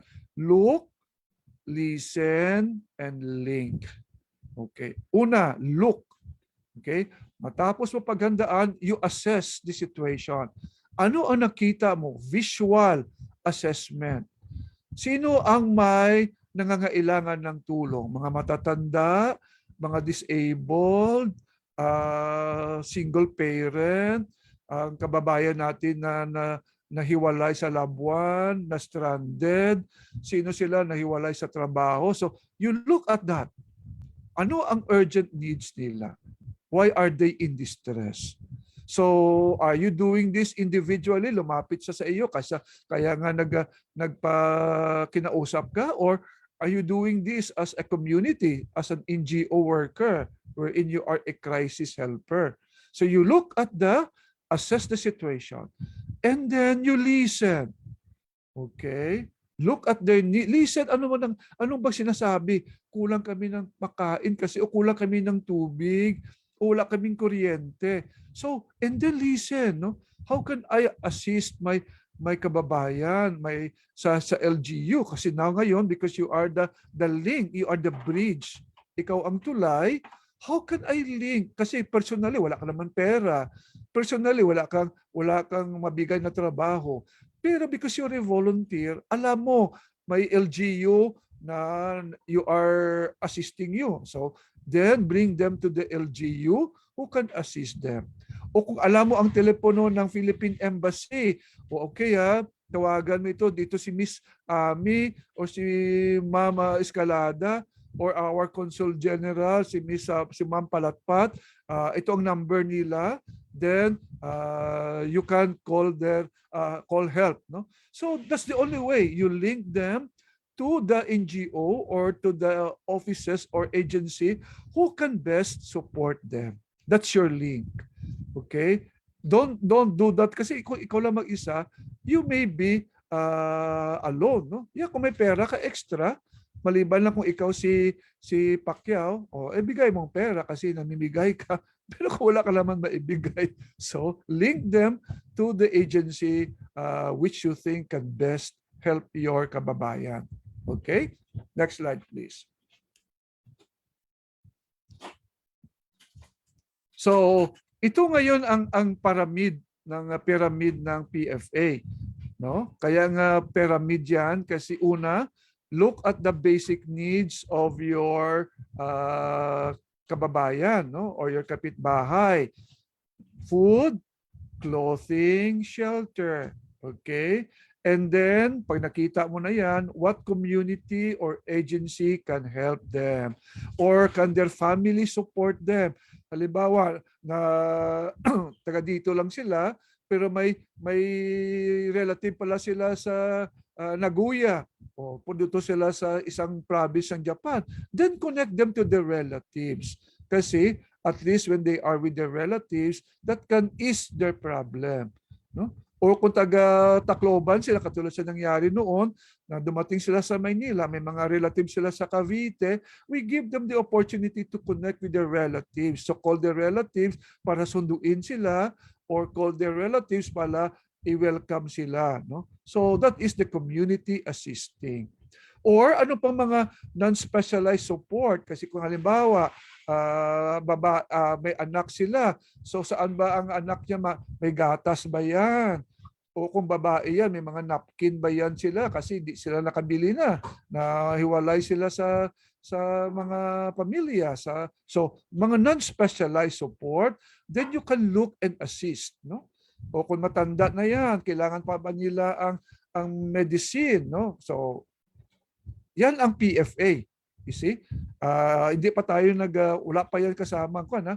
So we are just using psychological first aid. Okay? Prepare and the 3L. Okay, next slide please. Now, ano ngayon ang atin dapat tandaan? Kasi ang bawat tao, ang bawat Pilipino, ang bawat isa sa atin, may kanya-kanyang reaction, no, level. So we are not the same. Others are too sensitive, too vulnerable. Others naman are too reliant. No? So ano ang mga reaction ng bawat isa? So part yan ng una mong look as a PFA. So normal yan. So tingnan mo muna. Ano ang nakikita physical symptom ng kababayan ko ngayon? Nanginginig ba siya? Sumasakit ang ulo niya? Napagod ba siya sa kalalakad? Wala siyang ganang kumain? So tingnan mo yan. No? Or anxious ba siya? Natatakot siya kasi mag-isa na lang siya? So yan. Tingnan mo yan. No? Look, assess the situation of your kababayan. Or guilty ba siya na hindi natulungan yung kanyang kaibigan kaya naiwanan? Or may nahiya siya sa naginawa niya? So you look at pakinggan mo kung yun ba ang kanyang hinanaing. No? Or happy ba siya na nakasurvive? Or galit siya, no? Kasi irritable siya. So, mga normal reaction ito. Pero may mga reaction na minsan na-paralyze na yung kababayan natin. No? Andiyon lang siya nakatunganga. Okay? Para wala siyang, hindi niya alam, disoriented siya. Okay? Or ayaw niya makipag-usap sa mga kapwa Pilipino. O hindi siya nagre-respond kung kinakausap mo siya. Kasi tahimik lang siya. Okay? Or nakita mo, may paliguan naman, hindi siya naliligo. No? May bago naman siyang damit na binigay niyo ng agency, hindi siya nagpapalit ng damit. So wala siyang kakayahan na mag-take care ng kanyang sarili. Aba, signs ito ng deterioration. So ano ang kailangan ko? Kailangan pa rin ba PFA? Or may another approach, supporting approach na kung dapat gamitin dito. Kasi PFA is not helping anymore. Ang PFA is only helping pag kaya ng tao na tulungan ang sarili niya. Pero kung nakita mo na wala siyang kakayahan, so hindi na naka-effect ang PFA, then you have to think of another tool to use. Next slide, please. Okay. Dito na ngayon, tatanungin mo ang sarili mo. Ano ngayon ang gagamitin ko? Is it mental health first aid? MHFA. Ano ngayon ang MHFA? Ito naman, pag ito lang ginamit mong psychological support, you are not just simply focusing on the normal reaction of your kababayan. Kung ano nangyari. Pero pakinggan mo na ang mga bagay na sa tingin mo hindi nila kayang gawin, dapat kayang gawin ng normal na tao sa crisis. Pero siya, parang wala siyang kakayahan na gagawin yun, natutulungan ang sarili niya. So ngayon dito na papasok ang knowledge mo. How will I identify people who may have certain conditions that needs MHFA and not PFA already? Okay? Kasi itong mga tao, they are now developing mental health issues already. So ngayon, hindi lang PFA ang kailangan MHFA na support na ang ibibigay ko dito. Remember, you are still first aid. You are not the last aid. Okay? Because you are now equipped to read the signs, then you are ready to recommend and to refer your kababayan. Okay? Kung kanina sa PFA, it's okay to stay in the NGO or in the center. Ito, baka hindi na nila kailangan magstay doon kasi the NGO or the center is not equipped or does not have the facilities. So now, what will you do para you can help your kababayan, lalo na kung sa ibang bansa sila, no? Alam mo na sugatan na baril pala. Hindi mo sa pwedeng ilagay lang diyan sa community niyo na center. Kung nabaril na pala yan, no, nasaksak, no? Special need na yan. Okay? Or nasisiraan na ng bait, no? So, iba na ang kailangan o pangangailangan ng kababayan natin. Next slide, please. Okay. Ito ngayon, ano ang concern ng MHFA? So, kanina, we talk about loss, grief, stress, and trauma. Ito na, we talk about people, our kababayan, kapitbahay, who are already thinking of killing or ending their life. Ito ngayon makikita natin mga kababayan natin na andyan nga sila sa center, pero bumibili sila ng drugs o alcohol. So, hindi na nakakatulong kasi paano pa nila matulungan ang sarili nila kung addicted na sila, no? Paano pa sa makabalik sa trabaho? Hindi nila alam yan. Ikaw lang kasi you are trained for MHFA. O kung nakikita mo, aba may mga ang kanilang naramdaman pala, hindi lang ito temporary, ang anxiety nila o ang trauma, hindi lang ito short term, long term na pala ito. Or hindi lang pala siya nag-uusap sa sarili niya sa harap ng salaming, kundi nag-uusap na sa poste, kinakausap niya na ang pulong kahoy, meron na siyang psychotic signs, no? Nagsasalita siya sa mga, may sinasabi sa mga bagay na hindi makita, pero sabihin niya sa iyo, andyan, no? Nakatayo, kung may naririnig siya na wala ka naman narinig. Mga signs na yan na kailangan ng kababayan ko ng extra help dito, first aid. Next slide, please.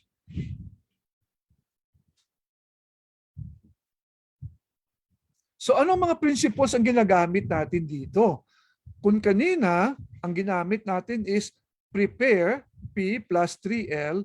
Ito naman ngayon ang atin gamitin na principle. This is scientific, is the acronym of ALGE. Okay? ALGEE. So kung ikaw crisis helper and you want to make use of the MHFA, this will be your principle that will guide you in assisting our kababayan, our kapitbahay who are in crisis, natural calamity, etc. Una, again, assess the situation of your kababayan. Sa pakikinig mo, ano bang sinasabi niya?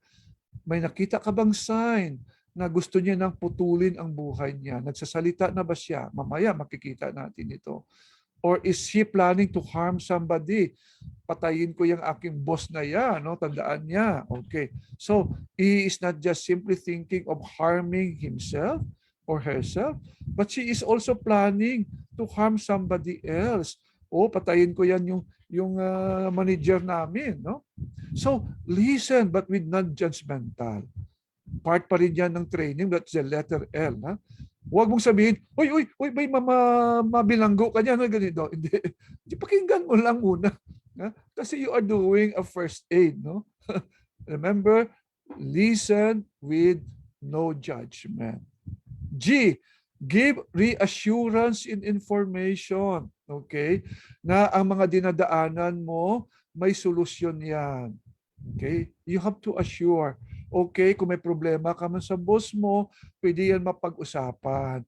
Pwede natin mapuntahan ang embahada kasi they will do something to address your concern. Don't take it in your hands. No? So, yun ang assurance mo. Or you encourage the kababayan to, kung nakita mo ng hindi yan na yata matulungan ang sarili niya, then be ready to have your own directory. Alam mo ba ang number ng embahada?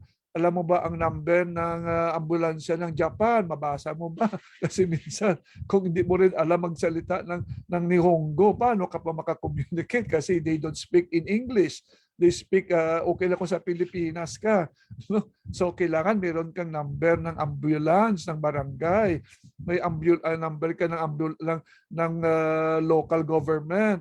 May number ka ng embassy natin, no? So encourage persons kung sinong doktor, sino bang pinakamalapit na psychiatrist or hospital in the area kung sa Japan ka. Kasi mahirap yan, di natin alam, no? Sa Philippines pwede pa yan, pero sa ibang bansa wala kang kilala. So paano ka matulungan, no? And then pangalawang you encourage the family also to help their kababayan. Ang problema palagi sa mga kababayan sa ibang bansa, ang mga relatives dito sa Pilipinas had no even communication kasi kinuha na yung confiscate ng employer ang cellphone ng ating kababayan, so hindi na nila makontak. Okay? Or wala na silang load. So talagang lost din sila, no? Yung ating kababayan nga minsan humihingi ng tulong ng GMA, binugbog, no, ginahasa. So imagine ilang beses na saka pa nalaman ng kanilang mga relatives dito sa Pilipinas na siya na ang ginahasa, siya pa ang nabilanggo. Okay?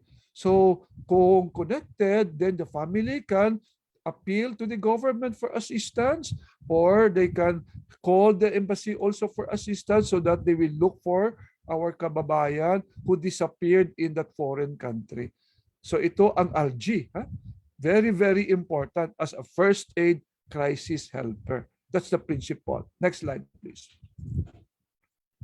So ngayon, ano pa ang mga dapat tandaan ng crisis helper if you want to apply MHFA? No? So people with serious life-threatening injuries. So yun nga sabi natin, sa mga earthquake, o kung natumbahan sila, threatening injury talaga yan, o na kailangan ng medical attention. Okay, so saan ka ba? Location ng Japan. So how will you assist? No? People with high level of distress. So kailangan hindi na nila kayang sasarilihin ang problema. So they need to talk to somebody. So at least you give them their number. Okay, kung sa tingin mo wala kang makausap, andito ako, tawagan mo ako, dito rin ako ha. So you connect with your friend, no? Para may makausap sila, lalo na pag sa ibang bansa, no? People who may hurt themselves. Sa tingin niyo nakikita niyo na O tingnan niyo ang kamay, no? May signs ba na may slash na siya? Kasi minsan may mga kaibigan tayo naka-long sleeve all the time. Pero kasi tinatakpan nila na may slashes na pala sila na ginagawa diyan kasi ang galit nila hindi nila mailabas. So, binubuntong nila sa kanilang sarili to hurt themselves because they cannot address the person who hurt them. So kung nakita mo naka-long sleeve palagi yan, kahit mainit, no? So tingnan mo, may mark ba yan ng mga cuts? Then, baka he may be hurting herself.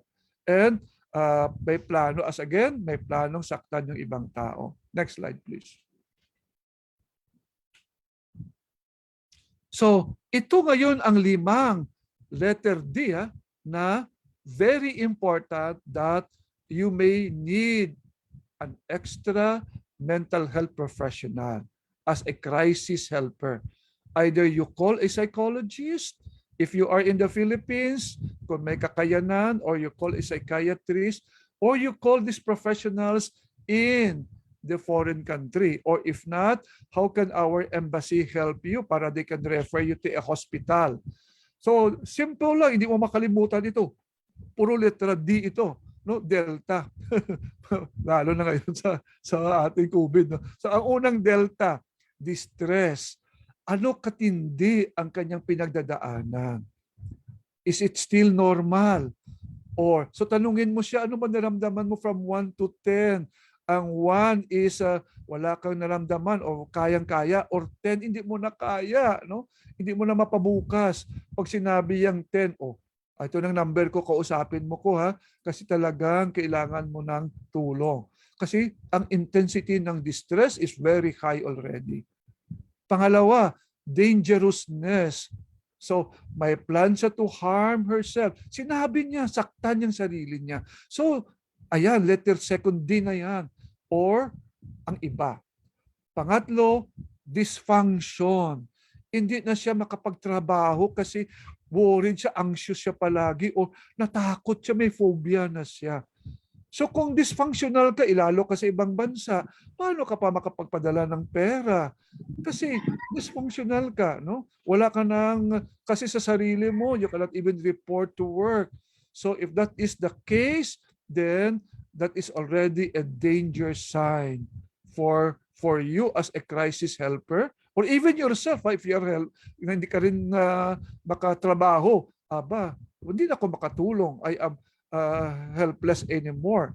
And this is part of your World Health Organization definition, na you cannot be productive. Fourth, deviance.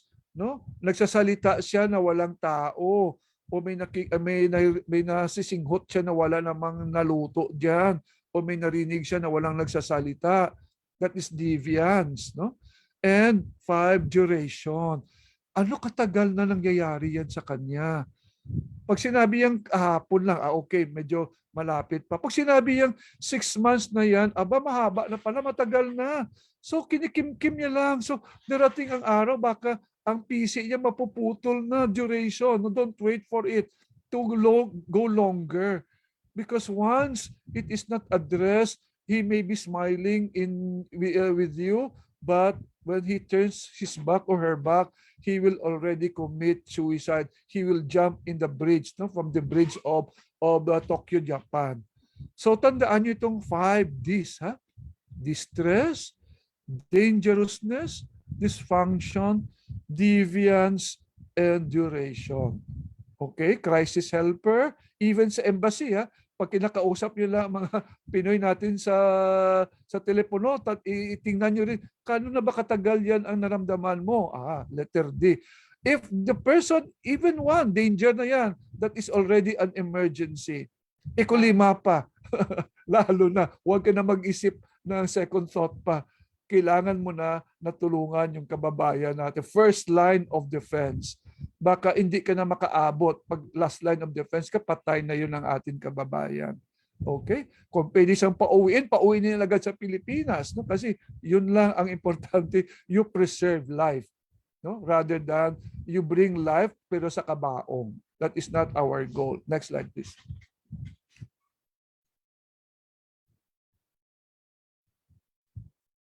Next slide. Okay. So ano ang effect ng distress? So kanina, sabi natin, ano ang boundary sa psychological factor? Thinking. Ano ang kamalayan mo? Ano ang pakiramdam? Ano ang behavior? Tandaan niyo na palagi, ha? Saan dito affected ang ating kababayan? O ikaw mismo, sarili mo, kung ikaw crisis center. No? Where will I come in to break the cycle of stress?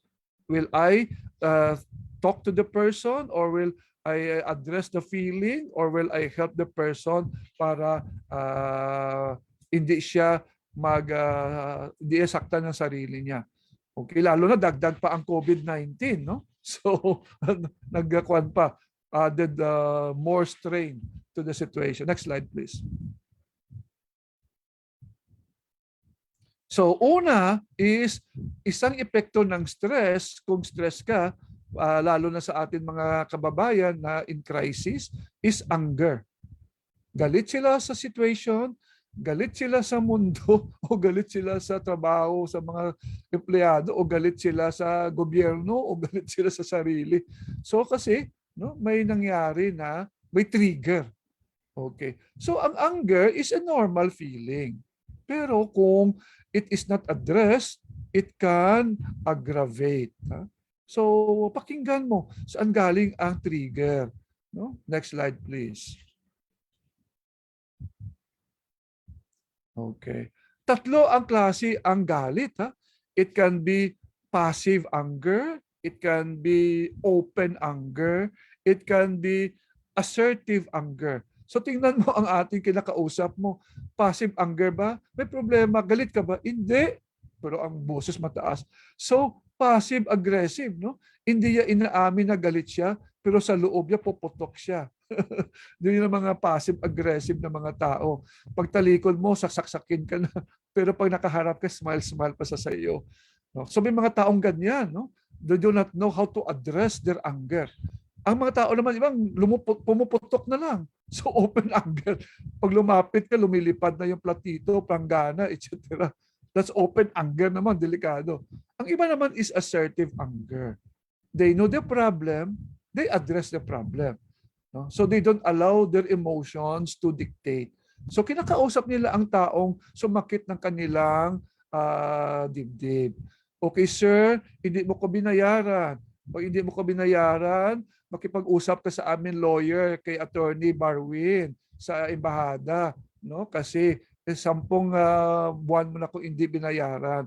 So yun. Pero alam mo na, that is your right. You're not asking for more. Okay? Hindi na kukuha ka na lang ng asido at sasabuyan mo yung employer mo kasi galit ka. No? So that is not assertive. Assertive is you express in a calm way your right, that you are angry kasi the situation is not addressed properly. Kaya tingnan nyo ang isang taong galit, parang si Incredible Hulk. No? Di ba pag galit ka, ang tingin mo sa taong nakasakit sa dibdib mo, parang maliit. Gusto mo siyang tirisin. No? Kaya si Incredible Hulk, lumalaki ang katawan. Kasi you feel like a giant. No? But we do not want to be Incredible Hulk. No? We want to have an assertive anger. Next slide, please. So, paano pumutok ang galit? Tingnan mo muna ang cycle ng anger. Ha? As a crisis helper, saan na bang aking kausap dito? May anong trigger niya? So ang trigger niya, pag nakita yung taong lumalapit, galit pala sa doon. O sabihin mo, wag mo munang lapitan yung tao na yun kasi galit. No? Kasi pag may trigger, it will escalate. Para dinadagdagan mo, nag-aggravate yan. No? Tingnan mo ang apoy. Pag dinagdagan mo yan ng panggatong, lalaki at lalaki ang apoy. So kailangan hindi mo siya i-escalate. No? Lumayo ka sa apoy. Lumayo ka na lalaki pa ang apoy. Okay? And then, kasi pag lumaki na yung apoy, puputok ka na. Tingnan nyo ang bulkan. Pag ang pressure is already full, it will explode. And we do not want that, lalo na kung sa ibang bansa ka, no, makapatay ka doon, lalo malayo ka sa pamilya. So, you are just worsening your situation. And we do not want that you will reach that point na maging crisis pa. So, kasi pag pumutok ka na, pag may pinatay ka na, mabilanggo ka. So, you will not only suffer, your family will also suffer. Kaya ang mga point na galit ka, minsan we always regret at the end of the day. No? So before that happens, then you address your anger. So bilang a crisis helper also, look at your kababayan. Where is he right now in the cycle of anger? Next slide, please.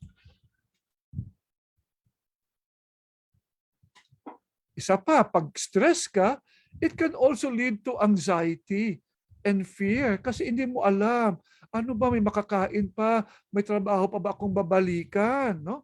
Kasi may threat sa well-being mo, no? May imminent event.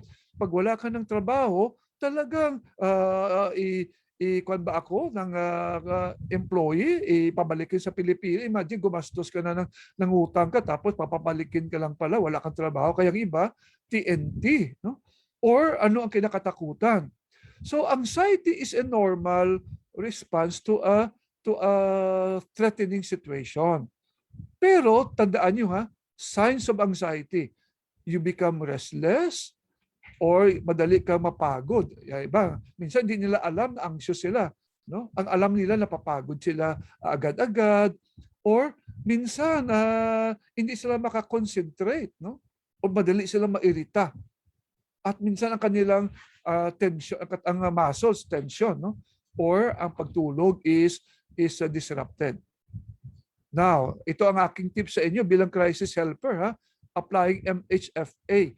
If you see three signs of the signs of anxiety, that is already clinical anxiety, and that is already a sign that your kababayan needs professional help. Okay? Tatlo lang, restless, muscle tension, or sleep disturbance, any order. Basta may tatlo. So, kung may 5, huwag ka na mag-isip. And then, sa signs na yon, ang tagal na pala niyo naramdaman yan, ang duration. Sobrang sambuan na. At saka, hindi na siya nagfa-function. So, sa kaiisip, hindi na siya makapagtrabaho. O minsan nagtatrabaho siya, mali-mali na. Linya lang ng tinatype niya, mali pa. So, papagalitan niya ng kanyang boss. Pag pinagalitan niyan, magagalit na yan. No? So pag ganun, I think your kababayan needs already to talk to a psychologist or to a psychiatrist. Okay? Tandaan nyo ha, 3 signs, ano katagal, at may impairment. Ha? Baka normal pa yan. No? Pero kung may 3 na, at saka hindi na siya nakapagtrabaho, kailangan mo na siyang bigyan ng number ng nearest psychologist. Okay? Next slide, please. Now, ano naman pag na-depress ka? Kasi stress can also lead to depression. Okay? Anong kaibahan ng depression sa sadness? Ang sadness, nalulungkot ka kung may trigger. Halimbawa, nalungkot ka kung nasira ang laptop mo. Nalungkot ka kung nasiraan ka ng sasakyan. No? Okay. Pero ang depression, hindi mo alam, bigla ka nang nalulungkot. No? Hindi mo alam, umiiyak ka lang. Hindi mo alam, hindi ka makatulog. Hindi mo alam. Okay pa yan kung may mga trigger. So, alam mo pa. No? So, ang depression, wala kang alam na trigger. Basta nalulungkot ka lang. Wala kang gana. Wala kang ganang kumain. Wala kang ganang magkipaglaro. Wala kang ganang makipagkita sa kaibigan mo. No? Yun lang. Pero noon, alam ng mga kaibigan mo, kababayan mo, na you are a very sociable person. You are a very talkative person. Pero biglang nag-withdraw ka. No? So ito ngayon, ha? So ito ang mga signs na ang tao ay depressed. No? Feel sad, buong araw, nalulungkot siya. Hindi niya alam kung bakit. No? Or wala siyang kaganagana sa mga bagay na may interest siya noon, like jogging or playing, talking with friends. Wala, mahjong. Or weight loss or weight gain. Okay? Bigla lang siyang lumulobo. Okay? O bigla lang siya pumayat. No? Etc. dyan. At ito ngayon, ha? Pag severe na yan, tandaan nyo lang, actually, 4 nga lang. Pag nakita nyo 5 dyan sa mga enumerate ko, ha? As crisis helper, pag 5 ang nakita mo dyan, check. Kasi minsan, pag sinabi mo lang kulang siya ng tool, baka napuyat lang. Kasi isa lang ang sinabi. Pero kung pinakwento mo siya, at nasabi lahat itong mga sign, 5 dito sa listahan mo ang nabanggit niya. Okay? At ito nangyayari ng mga more than 1 month. At ito nangyayari 2 weeks na sunod-sunod. No, bigla mahinto. Then another 2 weeks naman next month. At hindi na siya makapagtrabaho. Aga, your friend is already experiencing clinical depression. Now, anong gagawin? Again, you refer your friend to the nearest hospital sa Japan or nearest psychologist or psychiatrist sa Pilipinas kung saan ka man parte ng mundo. No, problema lang wala kang telepono, wala kang pero kung meron, bigay mo agad sa kaibigan mo kasi your friend is already needing help badly. Hindi yan sasabihin niya sa'yo, ikaw lang nakakaalam. Kasi ikaw nakakaalam ng checklist. So kung nakita mo to swak, 4 sa taas ang sign and may period of 6 months and hindi na siya makapagtrabaho, pasok na itong kaibigan ko o kung sa embahada ka, nakipagkwento sa sayo, i-refer ko na itong Pilipinong ito sa nearest clinic sa Japan. Okay? Next slide, please. So ano ngayon ang mga signs ng dapat alert ang tenga ng isang MHFA crisis helper? Pag ang kliyente mo ay nagkukwento na tungkol sa wala na halaga ang buhay. Okay? Nagkikwento na siya parang wala nang silbi, wala nang pag-asa. Dito ako sa Japan, makapagtrabaho pa ba ako? O dito ako sa Pilipinas, makahanap pa ba ako ng trabaho sa labas ng bansa? No? O kahit sa Syria na lang, pagpatulan ko na lang, kahit may gira pa sa Myanmar, patulan ko na, o sa Afghanistan. So magpasuicide na sa doon. Okay? Or minsan, parang kiramdam niya, hindi niya nakaya ang sakit ng nararamdaman. No? At ang mga mahalagang bagay niya, hinahabilin niya na sa mga kaibigan. O, ang kanyang bank book, binigay na sa iyo. No? Mga last will and testament, sinusulat niya na. So palagi siyang agitated. So palagi siyang isolated. Signs na ito ng kailangan ng kaibigan natin ng tulong. So you are using your MHFA skill to refer our Filipino OFW. Next slide, please. Now, ano pang ibang mga factors para you have to be alert bilang crisis helper? Okay, una, sa kwento ng kliyente mo, nakwento ina pala na noon, nag-attempt na siya ng suicide. Aba, alarm yan, no? So ano ba ito ang maulit ba ito o hindi? Kasi may history na siya ng suicide. Kahit sa family, lumabas lang pala ito. Pero baka kung hindi niya kaya ang stress, he will just end his life, no? Or bigla na lang siya nawalan ng trabaho. Siya pa naman ang only earner sa bahay. So siyempre pag wala sa trabaho, no, siya lang ang inaasahan ng mga mahal sa buhay, mga anak niya.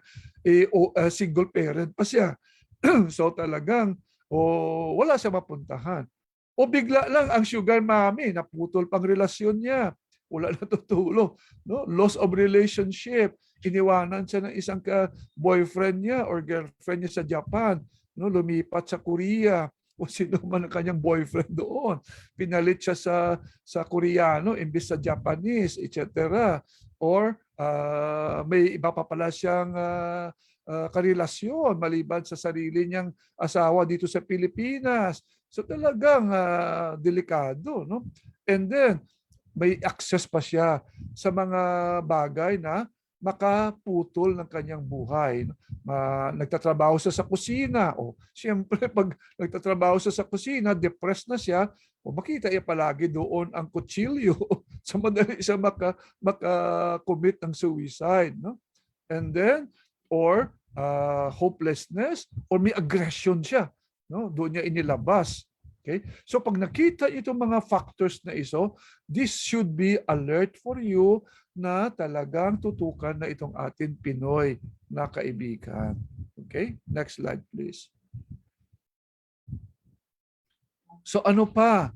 What can lead to stress? Trauma. Okay. Ang trauma, iba-iba rin ang kanyang mukha, no? Kasi anything that threatened you or exposed you to a life-threatening situation can be traumatic for you. Pero minsan, isang pagkataon lang yan, you are able to recover right away. No? There are people who can do that. Pero may iba naman na isang beses lang nga, pero that became chronic. No? Kaya tinatawag natin chronic trauma. Kasi sumasakay lang siya sa FX na kinakabahan na siya. No? Kasi naalala yan nang na-hold up siya ng 6 months ago. No? Na parang nauulit-uli.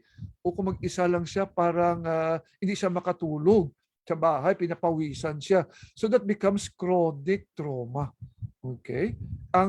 Kung maikli lang ang dinaanan niya, then that is acute trauma. 1 linggo lang, no? Nakaraan, tapos nawala na. Okay. Pero kung chronic yan, 1 month na, 6 months na, or years na, kaya may tinatawag tayong PTSD. Kasi kahit matagal na nangyari, ang akala ng tao na traumatized, parang tunay pa rin. Parang buhay na buhay ang nangyari. Kaya yun naalala yung sa mga nabahaan, kunting ulan lang, alert ka na, gusto mo lang umuwi. Kasi naalaala mo na, nag-flood sa lugar nyo, no? Hindi ka nakatulong sa bahay, may namatayan sa inyo. You become hyper-vigilant ang tawag namin dyan. Kasi kunting ulan lang, what comes back to your memory is the flood already. So you are traumatized by this situation, but you were never able to resolve that. No? Okay, sa mahal sa buhay nyo lang, kayang iba, no?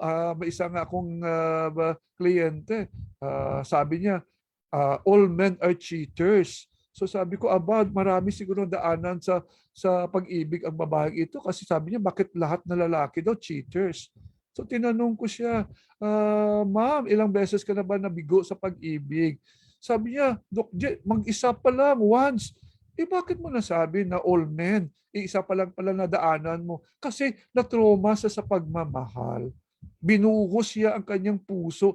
Wala lang natira sa kanya. No? Kailangan niya na ng heart transplant. Kasi hindi niya na kayang mag-ibig uli. So, she hated all men. Kaya yun ang kanyang trauma. Now, may tinatawag din tayong secondary trauma. Itong crisis helper, we are vulnerable.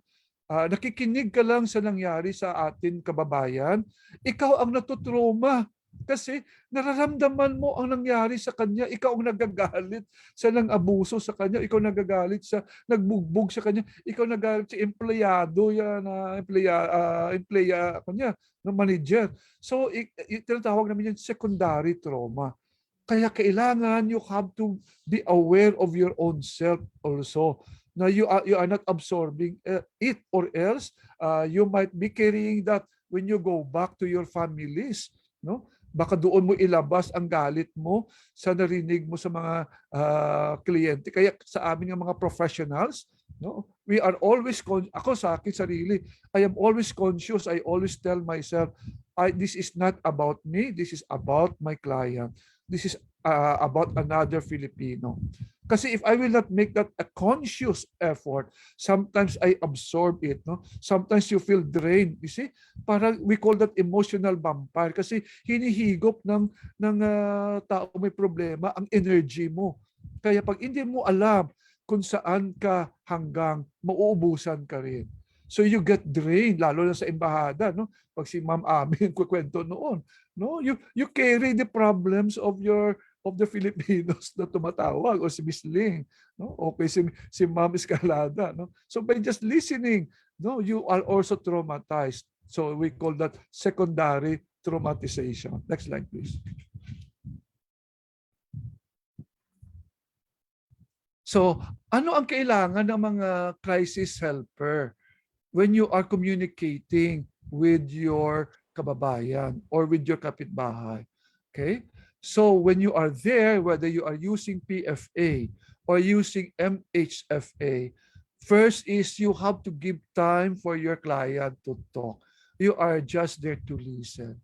Let them ventilate, no? Let them talk about what happened. Hindi ikaw yung magkwento kasi you are there to listen. Gusto mo man magkwento sa kanila, sila ang papakwentuhin sa iyo kasi gusto mo ilabas nila ang mga hinanakit nila. Okay? Pangalawa, no? Give information that is only helpful. Huwag ka magbigay ng information na fake news or misleading. Okay? And then, stay near the person. No? When you are talking, huwag kayong nakikipag-usap kayong mata mo sa kabilang kanto or di ka nakikinig. So, alam ng kausap mo na wala ka naman pala doon. You don't give them importance. No? Parang you are just forcing. And they will feel bad because they are not validated. You are just dismissing them. Nagmamadali ka pa, no?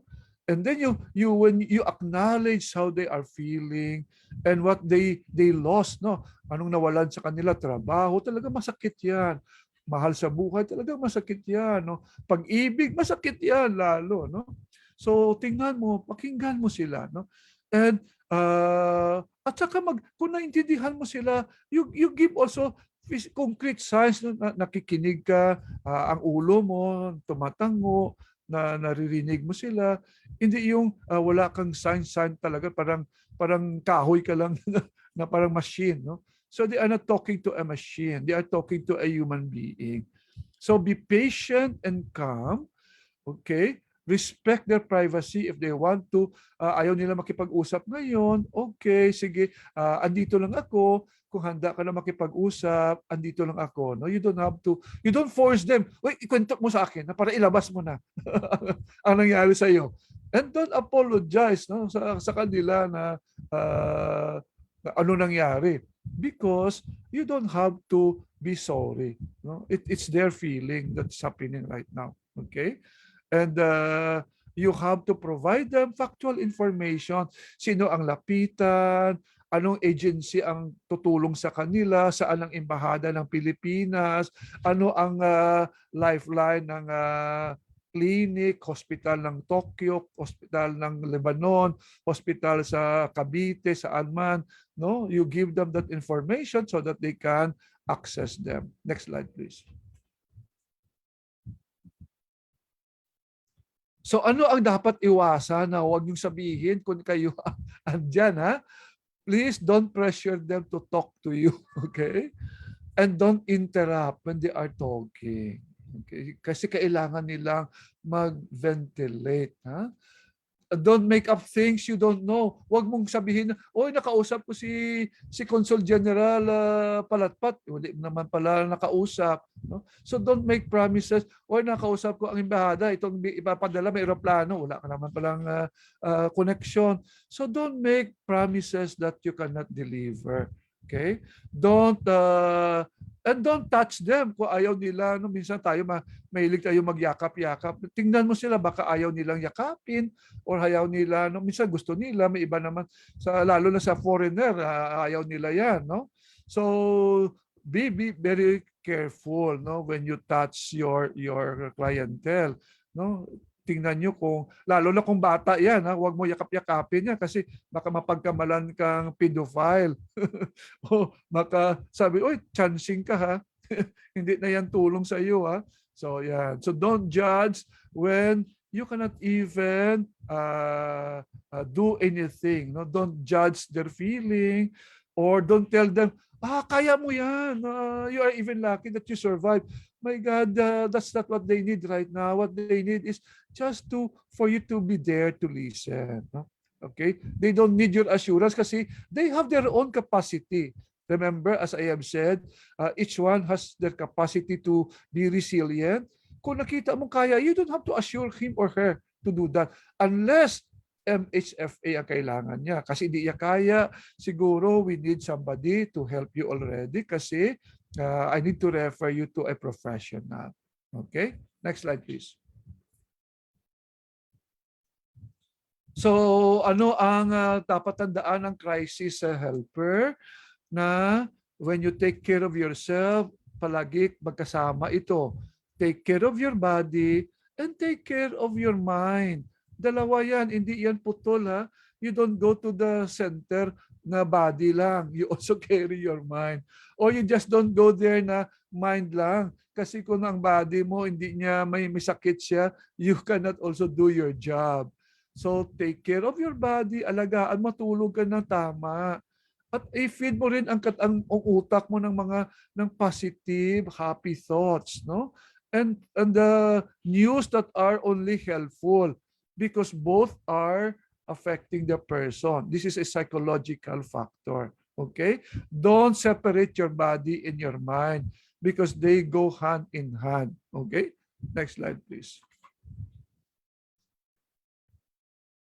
And so, ano ang kailangan natin palagi tandaan? Ano ang, as a crisis helper, avoid being judgmental, encourage people if you think they need help, or if they can do it, PFA. If they cannot do it, refer.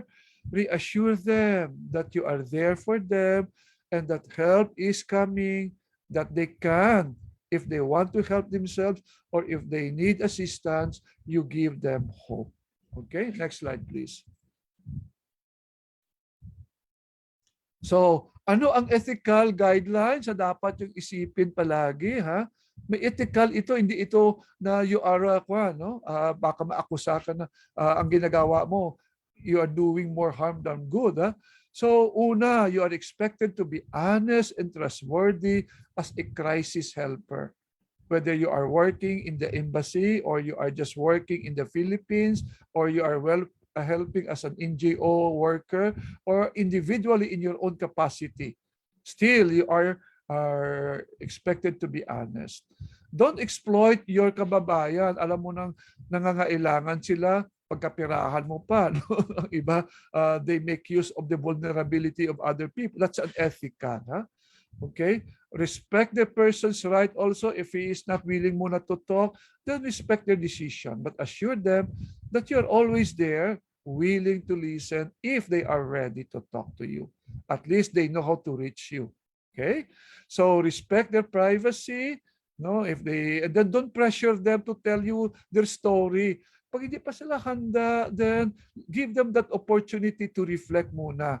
Kasi while they are still preparing, finding meaning to what happened to them, that's the opportunity now they can bounce back. No? So behave appropriately and don't judge the person for their actions or for their feelings. Kasi hindi ka kagad naglalapit sa amin. Kasi hindi ka kagad lumayas. No, don't blame. That's not what they need. Okay? Next slide, please.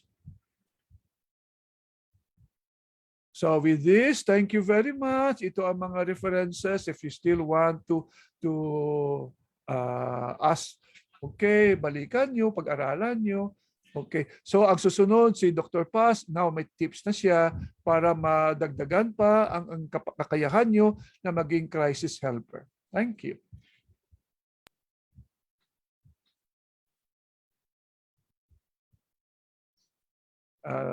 Ms. Ling, take it away. Pong salamat. Maraming salamat, Dr. Jerry Jurisprudencia. Ayan po. At marami kaming natutunan sa unang yugto ng ating Trainers Training on Psychosocial Counseling. Mga kabayan, magbabalik po ang programang Online Reintegration Preparedness Training on Psychosocial Counseling pagkatapos ng break na to. Hello kabayan! Na-memorize mo na ba yung kanta nating OFW ako? Aba, kung hindi pa, wala ka ng lusot, di ba ate? Yes! Let's come on, sing it now! OFW ako. OFW kami, masipag at matyaga. Musta ka na, dear? Naka-adjust ka na ba? Okay ba si Amo? Namimiss mo na ba ang pamilya? Sorry, dami kong tanong. Concerned lang, mi, bes. Kapit lang. Remember na lang kung bakit ka nandito. Para kumita ng bonggang-bongga! Pero reminder lang po, sa buhay, walang forever! Di forever ang bonggang kita, hindi forever tayo dito. Kaya always remember, Mag-impok ngayon para sa mas magandang kinabukasan. May savings account ka na ba? Sana, di ba? Kakatip yan. Paano paano kung wala? Pumunta ka sa branch ng isang Pilipinong bangko. O kung wala kang makita, sabihin sa pamilya nang magbukas ng account sa Pilipinas. Dun sa mga bangkong may kapartner abroad. Dahil FY alam ko, walang forever. Kailangan maghanda para sa kinabukasan. Kaya mag-OWA member ka. Mag-OWA member ka. Para sigurado, protektado. Uy, kuya, may membership. Okay yan. May benefit in case magkasakit o mabaldado. Huwag naman sana. Teka, may phone-in question ka. Hello po kabayan. May utang po akong naiwan sa Pinas. Kasi inutang ko pa yun panggastos papunta dito. Pita ka, Tip! Basta ang unang-unang gawin mo, bayaran ng utang. Sabihan ng pamilya. Uy, huwag mag-astang mayaman. Magbabayad muna tayo ng utang. Sa totoo lang, kabayan, mas madali kasi mag-ipon pag walang utang. Diba? Oh, nabayaran mo na ang utang mo, kaya save na tayo. Pero, gano'n ba kalaki dapat ang savings? Sabi, 10% daw. Magkano ba yung 10%? Ganito, sa bawat 100 pesos mo, 10 pesos dapat ang tinatabi para sa savings. Gets? Sabihin mo si Mister. At si Macy's. Pero syempre, the more, the betterer. Dagdagan pa ng todo. Palaki ng palaki. Bes, ang sarap pakinggan ng kaching-kaching, no? Pero careful. Careful sa manluloko, ang dami dyan. Yung mga get-rich-quick promises. Mga nanalo ka raw sa raffle. Hindi ka naman sumali.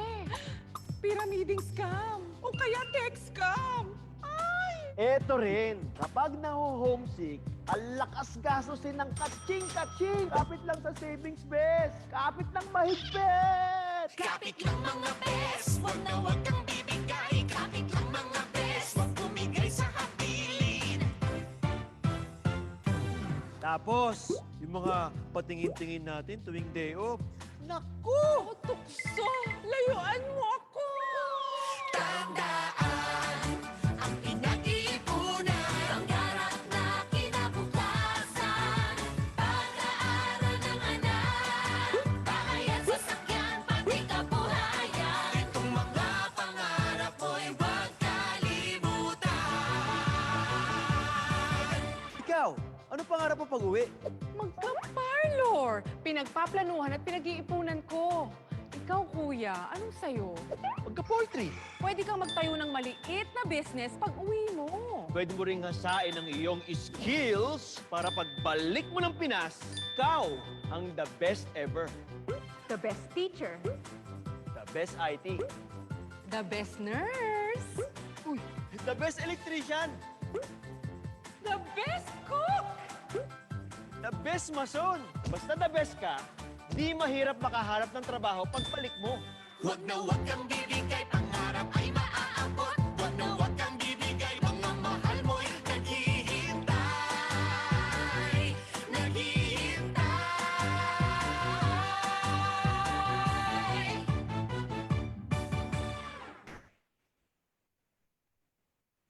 Mga kabayan, nagbabalik po ang programang Online Reintegration Preparedness Program at sa hapong ito ang ating talakayan ay ukol sa Trainers Training on Psychosocial Counseling o Mental Health and Psychosocial Support System.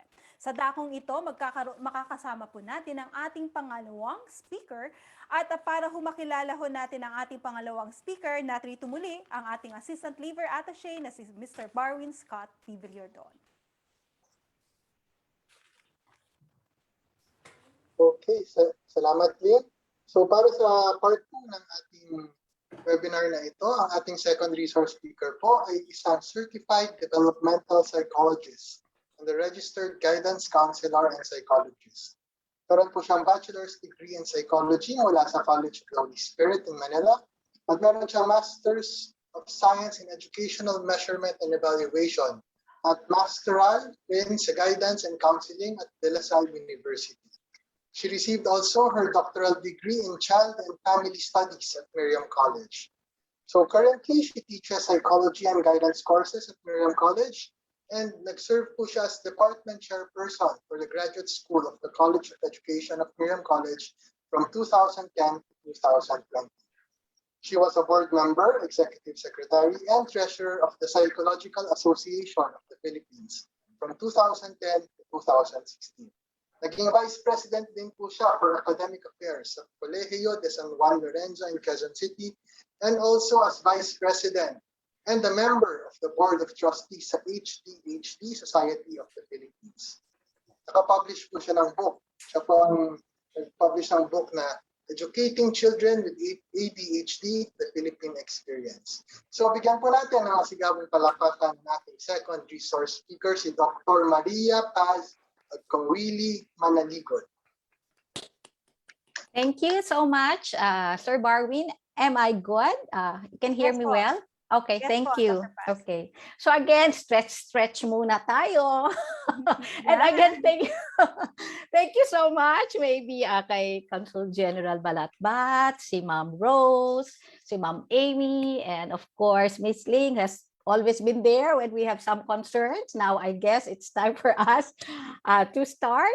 I will be, can I have the slides, please? So I will be more on the specifics, no? I will give you maybe one practical way, no, of helping our kababayan, no, even family members as well, so that we could look into, no, this basic helping skills for non-counselors. So a lot ng na sinabi ni Doc Jack kanina, no, are really the science behind at yung mga tips. So when I give these specifics, talagang naka-anchor doon yung mga sinabi ni Doc Jack kanina, di ba? Yung listening skills, looking into red flags, right? As we are practicing these skills, no? So it's also very important because we have such a short time, no? This is really a lecture.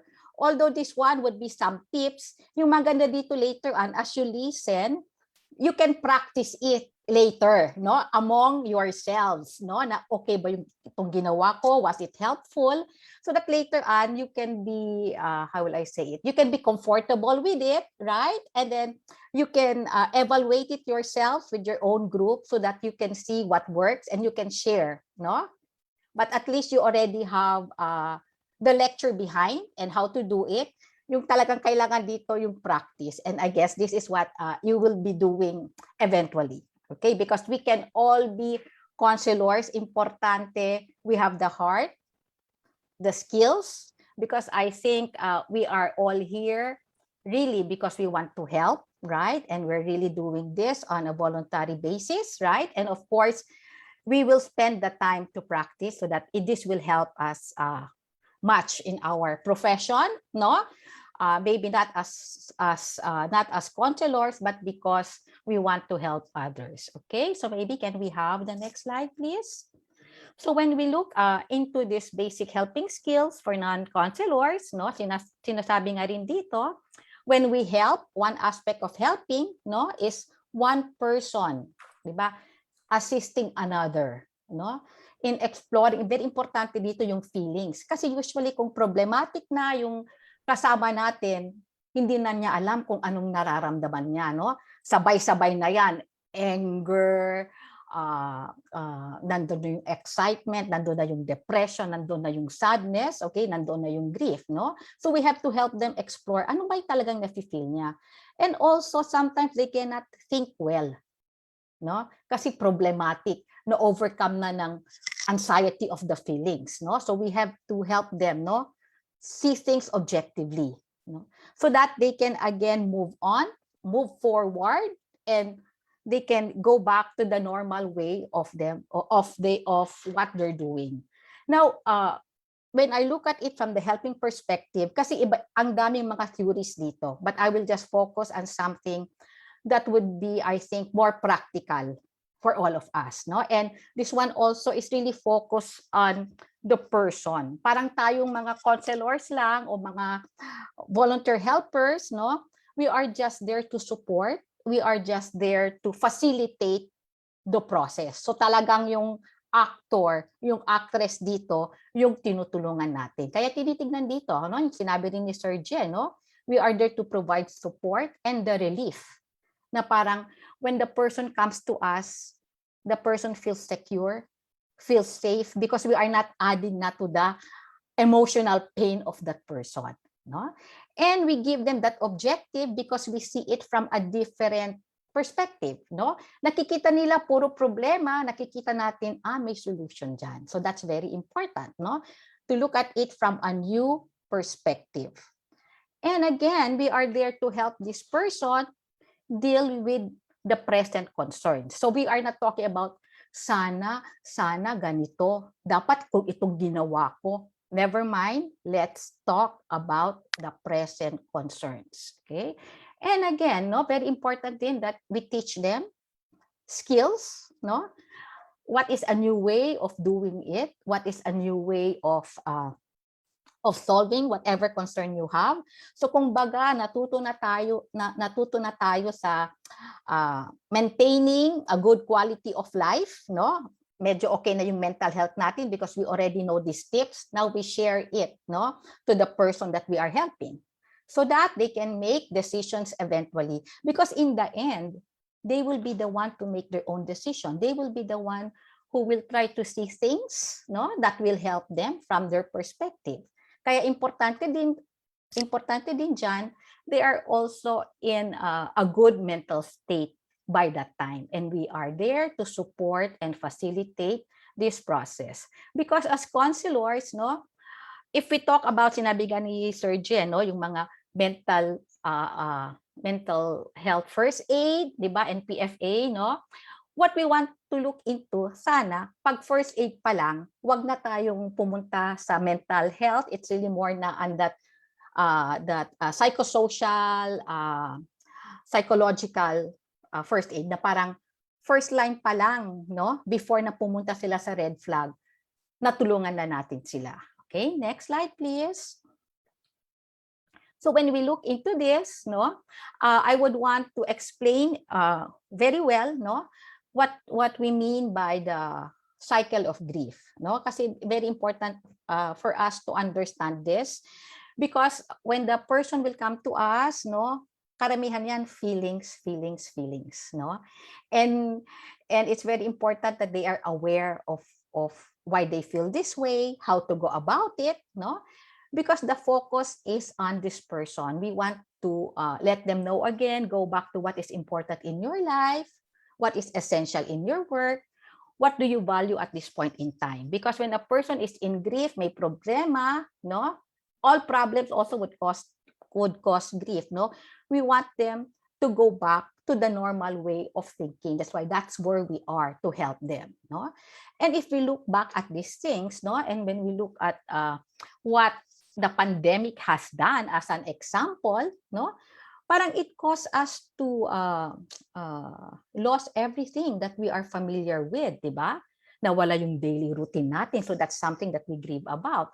Nawala yung what is our daily routine? Going out, going to the mall, jogging around the city, di ba? Being in contact, physical contact with our friends, no? And because of this, di ba, madami rin ang naging they had depression, they had loneliness, and all of those things. And I can say that all of us are grieving, maybe from different intensity, no, different reasons for grieving, no, maybe grieving because we have lost a predictable future, we don't know what will happen to us, maybe our freedom one way or the other. Sinabi nga kanina, we cannot go out as often as we would want to. There's always that limitation, the personal connections, hindi tayo nakapag-attend ng face-to-face graduation, weddings, and even funerals, no? So all of us are grieving one way or another, no? And again, sinasabi ni Kubler-Ross, there is we all grieve differently, yes, but there is a universal way that we all grieve more or less in the same way. That's why binigay niya itong the grief cycle of Kubler-Ross, no? At sinasabi niya dito, no, even if our grief is personal, it is very true. and we cannot compare our grief with that of others, no? Kaya when a person comes to you with a concern, a person comes to you grieving, you cannot say, bakit pareho naman sila ng problema? But ito iyak ng iyak, yung isa naman okay lang niyang tinanggap. We are not there to judge, no? Because we have different ways of grieving. And why do we grieve? We grieve because we love. We grieve because there is something worthy na nawala sa atin, no? So we care about that loss. That's why in a way, grief also has a value, and it is also worth protecting. Kaya importante din as counselors, we let them go through the process of grief, no? So yung sinasabi din na, wala yan, ganito lang gawin mo. No, we let them grieve, no? And we have to understand saan sila, no? In that grief cycle, where is that person, no? Where is that person right now? Because grief in itself is also a healing process, no? Yung sinabi nga kanina na you could also say, I thought I would not get over the pain. Pero pala after 7 years, after 6 months for some, I'm already okay. So it's very important that we as counselors also acknowledge that time, okay? That our person is grieving. And again, there is no right or wrong way to grieve, no? Because we have our own way, no? And this has to be integrated, no? In the process, no? And usually it's in that counseling, it's in that one-to-one process, no? That we acknowledge the grieving process as counselors, or maybe as non-counselors, as helpies, we are there. And grieving is a very complex mix of emotions. Kaya nga sinasabi dito, no, kahit sinabing denial, anger, bargaining, we do not say na nounang denial, nauna yung anger. Sometimes, no, we might be in bargaining, then later on, nagde-deny na naman tayo. We might think we are already accepting it, pero later on, we're still in depression. So that's how fluid it can be. That's how complex it could be. And again, we have different intensity of grieving. Now, it's very important for us to really understand this. And maybe I can talk first about denial, no? So when we're in that stage of denial, parang this is also our body's defense mechanism. Kasi it's too painful for us to accept. Kaya yung una, hindi nangyari ito. Okay, I remember very well. This could be a joke, no? Like when I am in class and I say, bring out 1/2 sheet of paper. Akala na mag-exam. Ma'am, ano yon? Ano yon? So there's that denial that they will not bring out pa that paper because they don't want to take the exam, no? So for us, usually when we hear bad news, no, ganun muna tayo. Or we don't want to face anybody. We want to be alone, no? Because that is how we want to protect ourselves, the ego, from being hurt. So this is also what I want to talk about now. When we're helping someone, the person is really very capable of helping himself. Kailangan lang niya ng extra support from us so that they will be able to move forward. Again, that is if the person is still not in that very, what do you call this? Not at the end already na talagang he would need more extra help. Okay, but for a normal na hindi what do you call this, that person who is not yet there na naagapan ka agad, they can truly help themselves. Now, why do we deny? No, deny. It helps us in aiding. No, it helps us aid. No, it aids us in later on accepting what is there. But as of now, it's denial. No, that's the defense mechanism that we have. So that after a while, no, when we have denied and it's still there, anong lalabas? We get angry. Bakit nangyari ito sa akin? No. So it's also okay, no, that naging angry ka na. So it means to say you're already acknowledging it. And counselors would also be happy kahit sinabi nga kanina na there's just anger, different types of anger. Importante rin pag nakita na natin, galit na siya. At least hindi na siya deadma, no? At least acknowledging na siya. So what do we do now about this anger, no? So because when we look at anger, it's a way of moving forward na rin, no? Let's say na nangyari na to, I have to face it, no? So that could come in after denial, no? Denial, then anger, and we also have to listen to the person. Kaya nga, if you look at it here, there's the information and communication. O bakit ka galit, no? What is making you angry? Okay? How come you do not want to accept yet what has happened? That is when the person is still in denial, no? Or maybe when the person comes to you, the person will not tell you all his or her problems yet. Okay? Now, after this, no? After anger, no? It binds you to reality na kasi yung anger na talagang nangyari ito. Di ba? We also remember na talagang nawalan ako ng trabaho. Talagang ito na yung nangyari sa akin. So, we're able to talk about it. No? So, you think of anger as a strength, no? That would bind you to reality. You might feel abandoned, but anger is the one that would bring you back to reality. So that when this happens, no? Denial breaks down, anger, and we say, oh, there's nothing I can do. I cannot be angry all the time. Nandoon na bargaining. What can I do now? Kaya andyan yung emotional support. O it comes to you, ano kayang pwede kong gawin? Ito yung problema ko. I'm still grieving. Then you can talk to this person and say, okay, let's see what we can do. Now they need that emotional support, no?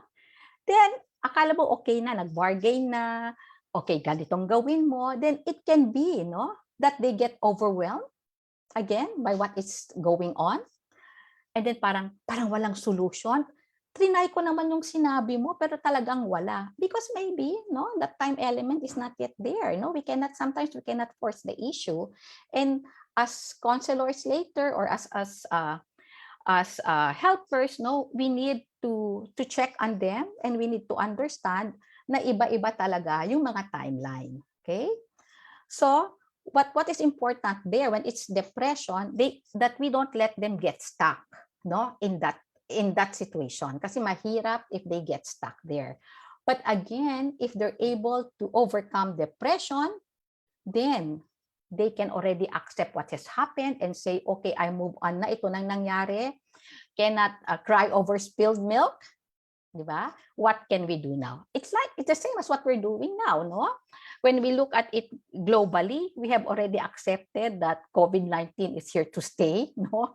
So we live with the virus, and we try to what you call this, make some changes, because we have accepted it already after perhaps a year, no, that the virus has been with us. Okay, let's move on. So very important for us to remember, no, the cycle of grief, so that you will also understand where your helpers are coming from, no, as a helper, you know where they are, and you understand, no, why they feel this way, why they act in a certain way. Next slide, please. So as we go on, no, very important na nasa atin the helping skills that we get to practice, that we get to learn. Very important also that we give this self-awareness, no, to the person that we're helping, and also self-awareness natin that am I not, parang ako na atang nagproproblema, hindi naman yung tinutulungan ko. So we have to be very aware of that. Kaya nakita niyo, it's all double arrows na sinabi rin kanina ni Doc Jen, no? And the helping conditions. So it's really a partnership between the counselor and the counselee, between the helper and the helpee. Okay, so for it to work, no, it's always voluntary on the part of the helpee going there to ask for help, and also the helper should know, no, how to do these things. Next slide, please. Okay, so this is one thing that we can remember, Soler, no, when we are facing the client, no, we face them squarely, open yung posture natin, hindi yung ganun, ano naman problema mo, no, okay, what can we talk about for today? So you see, there's the leaning forward, no, so that they see that they are accepted, no. You also have to have the eye contact, not really stare, no, but a comfortable eye contact with that person. At itong very important, it is very important, no, for the counselor, no, for the helper, that you are relax, di ba? Relax, kasi pag nakikita nila na relax ka, na parang maybe she can help me, I feel secure, then they can open freely. Kasi ang hirap, tense na nga pumunta sa'yo. tense ka pa na counselor. That's no good. No? But if they come, they're tense, but they see you, what do you call this, relax and saying, no, we can solve the problem, optimistic, they will feel better about it. Okay, so please remember, next slide, please, Soler. Okay, SOLER. So the stance that you have. No? So I want to perhaps share with you, no, one solution, no, that helps, especially for non-counselors, no? And the mindset is, instead of problem solving, ano kayang problema, may problema na naman, we focus on solution building. Okay? So dito, hindi natin na ma-magnify yung problema, we magnify what we can do about the problem. So this was by these two husband and wife team. No? They came up with this theory of counseling, which has helped a lot of people. Next slide, please. So when we talk about the solution focused therapy here, you can see, no, in terms of the items now, no, usually like, how can I help you? Parang nag-ano na tayo na may problema, di ba? So maybe sasabihin na natin, what do you think would be helpful? So why did you come to me today? That what is the thing that I could help you about? No, that I can help you in.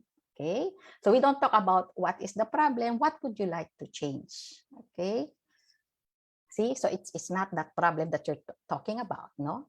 And it's not like, bakit saan ba nangyari yung problem? Okay, and may problema na nga. We're still looking for where did it come from? Never mind na, may problema na nga yan. But we have to dig deeper to discover solutions. Okay, so it's always forward talking, no?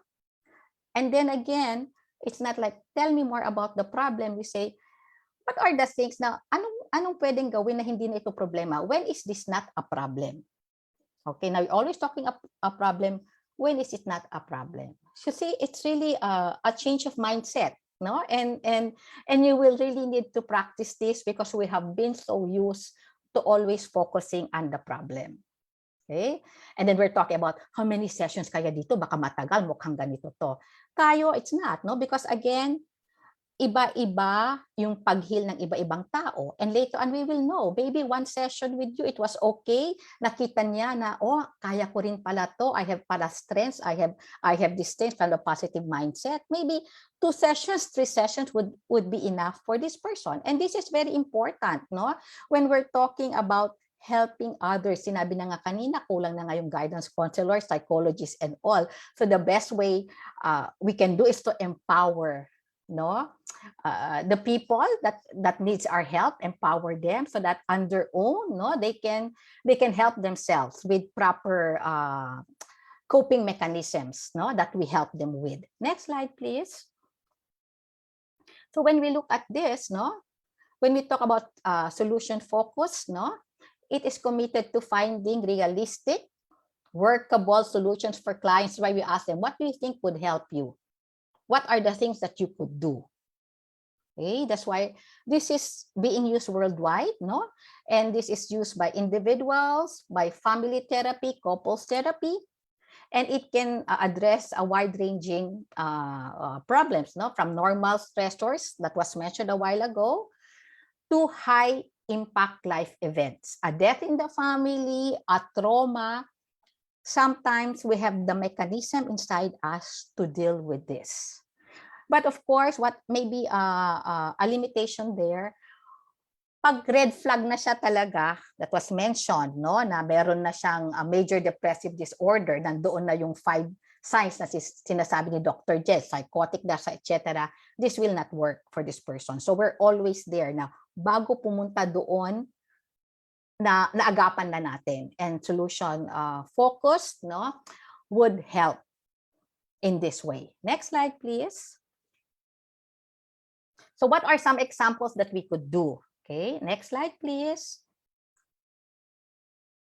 So maybe some of the things, no, you can bring out your pen, and maybe as I'm talking, you can also try to think of some solutions for yourself, no?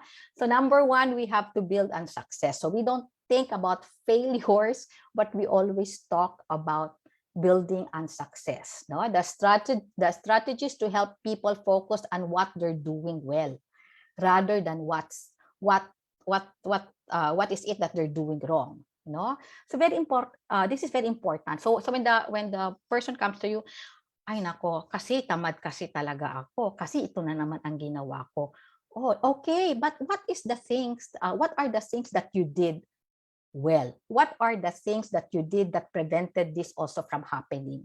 Because remember, people, kung problematic sila, they are grieving, they are depressed, naiisip lang nila yung mga negative. Para bang sa kabayo, di ba? Kung sa kutsero, they're covered tunnel vision lang. Because they are threatened. Because negative, lahat ang nakikita nila. So we are there to tell them, but you also had some good times. You were also able to solve problems before, no? What were the things that you did before that has helped you? Na parang ganito rin kagrabe yung problema mo. And then mag-iisip sila, oo nga pala, di ba? This is not the first time nagawan ko na ito ng paraan. Okay, so when you look at this, no, higher levels of hope and optimism can predict the following outcomes, no? So the person may be more free from anxiety and depression, improve physical well-being, because naisip nila, oo nga, may solution pala, oo nga pala, I can do this. So medyo it will help him more because you were there to let him look at that other side, that you have been successful in some ways and not always a failure. So think on building on success. Okay, next slide, please. So when we look at this, no, ito rin, no, some questions that are exception finding. Asking when a problem or difficulty happens less or less intensely. Okay? Like for example, puro na lang kahirapan ng buhay. So sabihin natin, so kailan nung mas maganda? Can you mention those things? And mas maganda noon nung wala akong masyadong madaming kaibigan. I didn't really have to go always to attend this. Na-stress ako. Okay? So they will remember, maybe I should also limit my social activities because nakikita ko na na-stress ako. Diba? So we also ask them, what were you doing differently during that time? Ano ang naiiba? No? And maybe this will be solutions to the problem. Okay? So when they're always talking about, wala akong nagagalit, hindi ko alam kung bakit, we tell them, kailan ba, do you remember, kailan ka ba hindi nagagalit? Pag nakakain ako ng ice cream, pag lumalabas ako, pag nakakabili ako ng halaman, okay, then I'm not angry. So maybe you should do more of this so that you will not be angry most of the time. So we have to remember, no, some of these things, exception finding. So that when they talk about the problem, we say, when was the time that hindi ito problema? If you're always talking na it's always a bad day, when is a good day for you? And maybe that's where, no, we can process, no, so that they will be able to find, no, certain solutions, no, to problems that make them feel bad. Okay, next slide, please. So after exception finding, yan, no, yung lalo na also for those who are saying na parang yung buhay ko, I'm not worthy of life, suicidal tendencies, etc. We let them know that there is a future, no? So this gives them hope, no? It is a means of visualizing life without the problem. So there's hope that, that problem can be gone, no? There are ways to make that problem subside, no? And this can lead, no, to having relevant goals for them, meaningful goals. Maybe it's just a matter of tweaking it, maybe because masyadong perfectionist sila, no? So we have to show them that there's another way and there's a future there, future focus, no? So usually ito, one tip here, no, is we ask them the miracle question. So kung miracle, ano ba ang himala? Okay? So we tell them, suppose you wake up one morning and the problem is gone. What do you think? How will you feel? How will you be? Siguro, no, ano to? I could be more joyful. Maybe I will smile every day. Ano to? I forgot my Tagalog term. The day would be better, di ba? Maganda ang pagtingin ko sa buhay. It might be better when I know that a miracle happened. May himalang nangyari na nawala ng bigla yung akin problema. Next slide, please. So when this happens, no, maybe you can try to ask this question. This was the question that was used by the couple, no? Like, not sometimes you say, okay, can I ask you a question? When you're talking, no? Siguro while you will be sleeping tonight, no? Quiet yung bahay mo, no? May nangyaring himala, no? Yung himala na yon, yung problema na dala mo ngayon, biglang nawala. Pero because you were sleeping, natutulog ka, hindi mo alam na nawala na yon. But when you wake up tomorrow, okay, what will be different? What will be different from that day because nawala na yung problema? Okay? And how will you know that the problem is not already there? So now they will see, no? I will be more happy, I will eat well, I will be able to plan about the future. So they see that this could be a possibility. So we give them that hope, which is very important because when one is hopeful, the person will be motivated to do something about whatever concerns he or she may have. Okay, next slide, please. So what can we do about these things when we're talking about the miracle question? Maybe there are some exercises that you can give your clients. Next slide, please. Okay, so maybe you can have a piece of paper there kasi kung minsan karamihan din yung mga kliyente natin or those who are helping sometimes they do not talk much, lalo na rin siguro yung mga bata, diba? So you may have a worksheet there, no? And maybe you have this after answering the miracle question when the problem is gone, no? What will that miracle look like? Okay? Ano kayong himalang mangyayari? And then very important yung sinasabi nga, who are the people supporting you? Because we cannot do things on our own. It's always important that we have significant people to help us.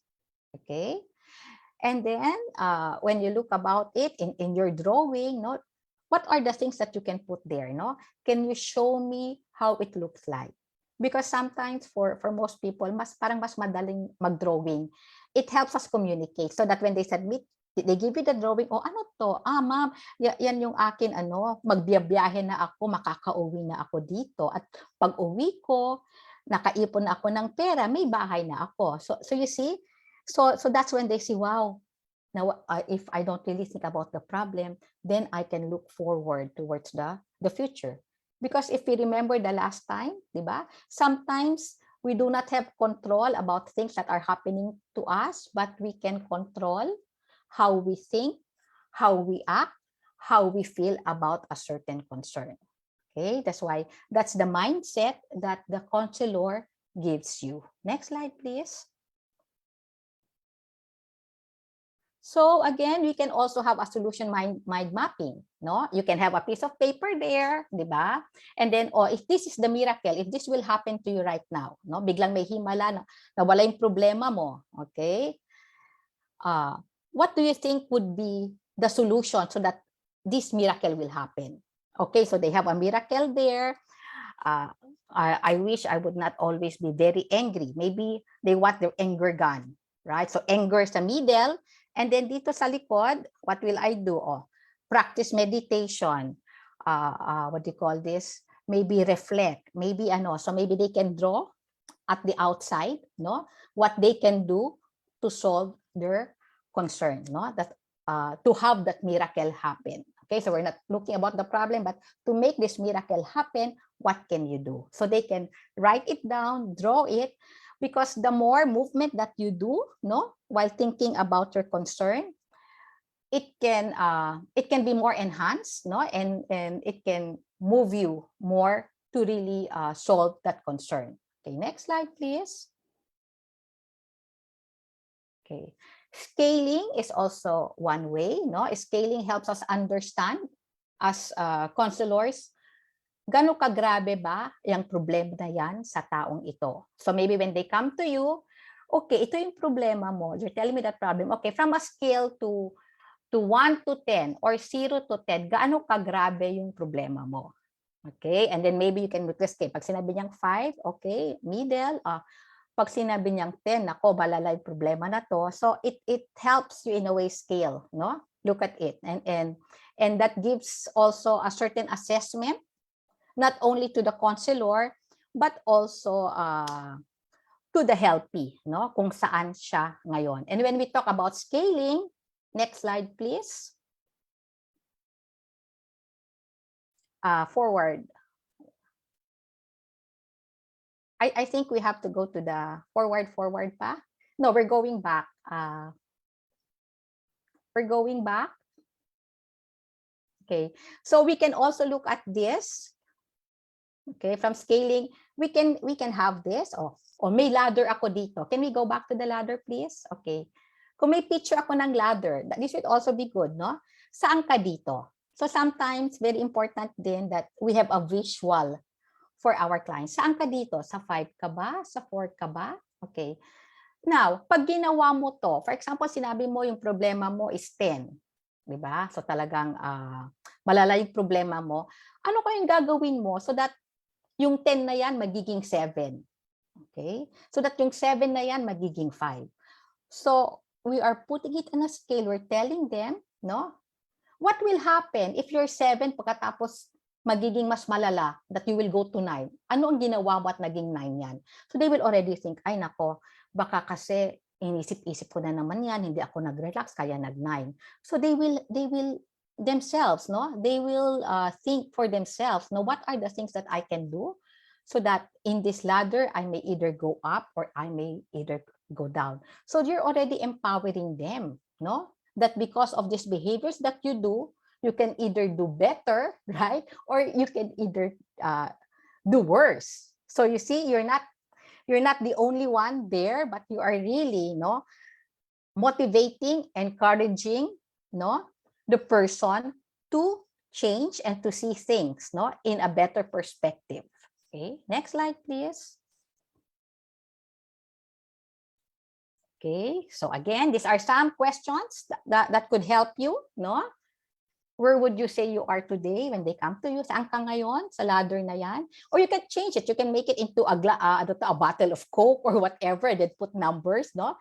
It's up to you, no? Then you can also say, no, what are the things that you need so that hindi nalalala yung problema mo. So you can play with these questions. I give that to you, no? Then you can also translate it to Tagalog or to Nihongo or whatever, no? But these are some of the basic questions that you may use, no, in the worksheet. Next slide, please. Okay. So you can also have the art therapy, di ba? Mahilig din tayo mag-drawing, no? Kung minsan kasi we don't want to talk, parang pagod na tayo magsalita kung anong concerns natin, no? So this could be an assignment that we can give our counselees, no? The solution focused art therapy or letter writing. This is very powerful, no? You request the person to draw or write about one of the following, no? As part of his therapy. Can you draw the picture of your miracle? No? Can you tell me something or draw something that you do well? Okay? That feeling mo ikaw si Superman, Superwoman. What is it that you do well? Okay? You can also draw something, no? About a day when everything was perfect, no? Let's visualize that day. So what was different about the day? What made that day perfect? Okay? Or very important also, who is that special person in their life? Because sometimes, no, we always have to remind that person when they're so down. Remember, somebody is hoping. There's somebody who loves you so much, no, who would cry when you would be gone. There's somebody who wants you to hold on. Because sometimes if they're so depressed, no, if they're so bound with grief, they forget all these things. So we are there to give them that ray of hope. We are there to show them that different perspective that they are not seeing right now because they are quite problematic. Okay, so you can do that. Or maybe letter writing, a letter to myself a year from now. And then maybe that letter a year from now, okay na sila. And that is something that they will have perhaps to remember daily on the process of recovery. Okay, next slide, please. The other one also that you could look into is we look for the strengths. Again, the person will not be able to look at the positive in him, the strengths in herself, because she's so overwhelmed, no, by grief, no, or by the burden. So we have to help them. O ano yung mga strengths mo? But this is not the first time that you had this kind of problem, no? When you were talking to me, you had ang dami mong pang problema noon. Ano yung mga tumulong sa iyo? Ano yung mga karakter mo na nakita mong tumulong sa iyo? Then maybe the person will say, ay nako, siguro ma'am, yung nakatulong sa akin yung pagiging stubborn ko, di ba? I'm stubborn in a way that I cling on, and even if I feel frustrated, I move on. I can be very stubborn, and maybe that is a strength that, yeah, ang dami mong problema, pero kaya mo yan. Cling on, and hope will come, and a solution will come. So maybe that's a strength that the person has. Huwag bibitiw, okay, and maybe help him, no, help her, okay. Or kung wala siyang makitang strength in himself or herself, we tell them, who are the people around you who can help you, who is there for you, no? So we also borrow their strengths, no? So that the person will also see that, hey, I am not alone. Oo nga, yung mga kaibigan ko, yung mga family ko, they love me and they will help me. And again, they will be able to look at a brighter, hopeful future, okay? So that's for the strength finders. Next slide, please. Okay, or again, we also tell them you try to write, no, journals, no. We encourage, no, the clients to try this out. Kasi trial and error lang naman, di ba? Like you when we give them certain things. What do you think you would do? Ma'am, sir, baka pwede itong itry ko. Baka pag itry ko to, hindi na ako depressed. Okay, itry mo yan and then write it down if it works. If it works or not. Then pagbabalik sa'yo, parang hindi ko kaya mag-meditate, no? Parang hindi ako kung mag-meditate. O itry mo, maybe itry ko mag-sports. Maybe if I'm more athletic, I will forget some of the problems. So they have to write it down and see what works for them. Kaya maganda na may experiment journal sila, so that they can make their own personalized way, no, of solving their concerns. And this is very important because it could be lifelong, no? Later on, they will discover, these are the things that work for me when I am stressed.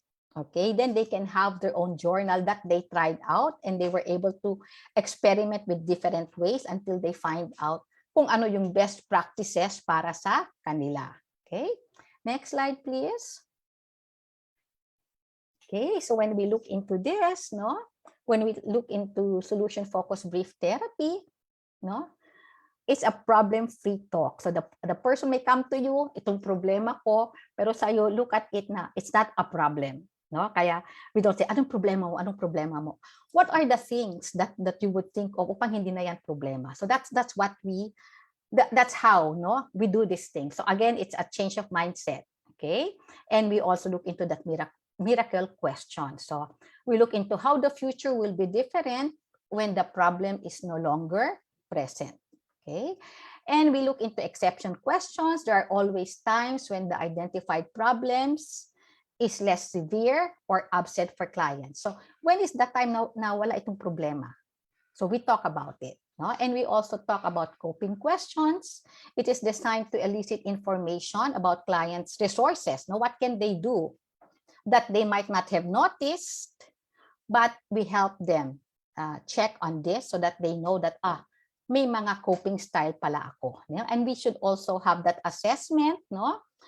Invite clients to employ measuring and tracking of their own experience. So where are you now? Bakit grumabe ang problema mo ngayon? Bakit last week mas okay ka? So that they will know what to avoid, they will also know what to do. And sometimes you also need to reflect. Kaya kung minsan may time out, whereby both you and the client think about, as a counselor, say, nagwo-workout kaya yung mga sinasabi ko sa client? Is it also working for him? That's why you need time out and then you come together and both of you also can evaluate what is working for you, and then maybe the counselor also will see ano pa ba ang pwede pang gawin, okay, to help the client, no? And we don't forget accolades, we don't forget the strengths, we don't forget the personal power that your clients have over their well-being, no? That they can help themselves. They are resilient enough to help themselves. Yun nga lang, medyo problematic kasi more or less down siya, emotional siya, but we are there to help support.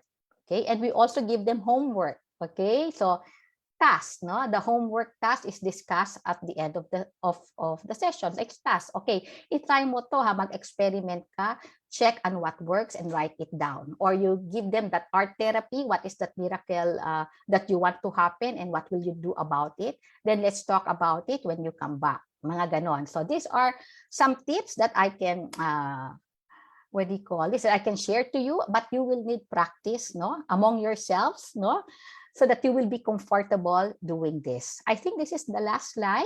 Next slide, please. Okay, and sinasabi nga ni Sacher, no, problem talk creates problems, solution talk creates solutions, and we are there, no, that that's a way to see it. And there is also another way to see it. Okay, so your client may be looking at it this way, puro negative, but maybe you are looking at it from a different perspective. So either one is looking at it glass half empty, and another one is looking at it glass half full. Okay, and they have to meet somehow, no, so that a better insight would come about. Okay, next slide, please. And of course, if it ain't broke, don't fix it. Once you know what works, do more of it. If it's not working, do something different. So this is the way of also looking at it, no? That when we talk to the client, we tell him what has worked before. Let's try it if it will work again. If it's not working, maybe kailangan dagdagan ito, maybe we do this, so we experiment. But we're telling the client that, you know, this is something that can be worked on. There's a solution to this. Okay, and we should have that belief in our client, no, so that they can also work things their own way. Okay, next slide, please. Okay, so these are some of the references that you could work on. So I guess that's my presentation. Okay, are we on the right track? Okay, thank you. Thank you for listening.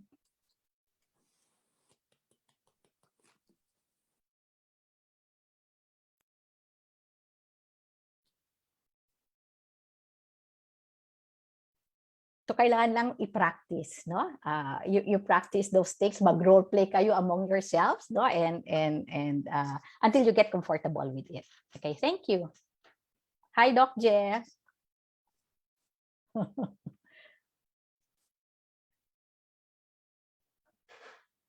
Yan, thank you so much. Yan po ang ating pangalawang speaker on Trainers Training on Psychosocial Counseling on Mental Health and Psychosocial Support System, Dr. Paz Agkawili Manaligod. Mga kabayan, bigyan ho natin ulit ang masigabong palakpakan ang ating dalawang speakers po sa hapong ito. Ayan. Marami po tayong natutunan. Please help us welcome again Dr. Jerry J. Jurisprudencia and Dr. Paz Agkawili Manaligod. Sa ating mga kababayan, sa ating mga Zoom participants, kung kayo po ay may katanungan at nahihiya po kayong itanong ito live on air, pwede nyo po itong i-chat sa ating pong chat box. Ngunit kung gusto nyo po itong isagot at express ang inyong katanungan, pwede nyo po itong itanong. Please just raise your hand para ma-recognize natin.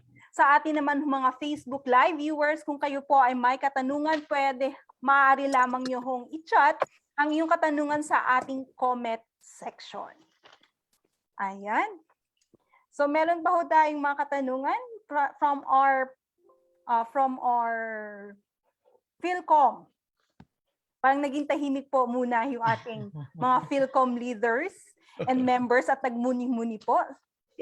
So, for me po, so let's throw this first question po for Dr. Je and Dr. Paz.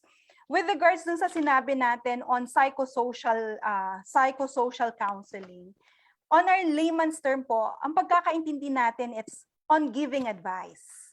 For this kind of psychosocial first aid and psychosocial counseling, ano po yung parte? Are we going to give advice to a certain person seeking assistance to us? Or is it good? Is it practicable? Is it applicable or not? Dr. Paz? Okay.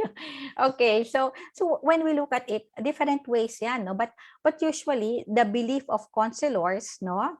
And then some psychologists as well, kanya-kanyang belief kasi yan, no? We always look into the resiliency of people.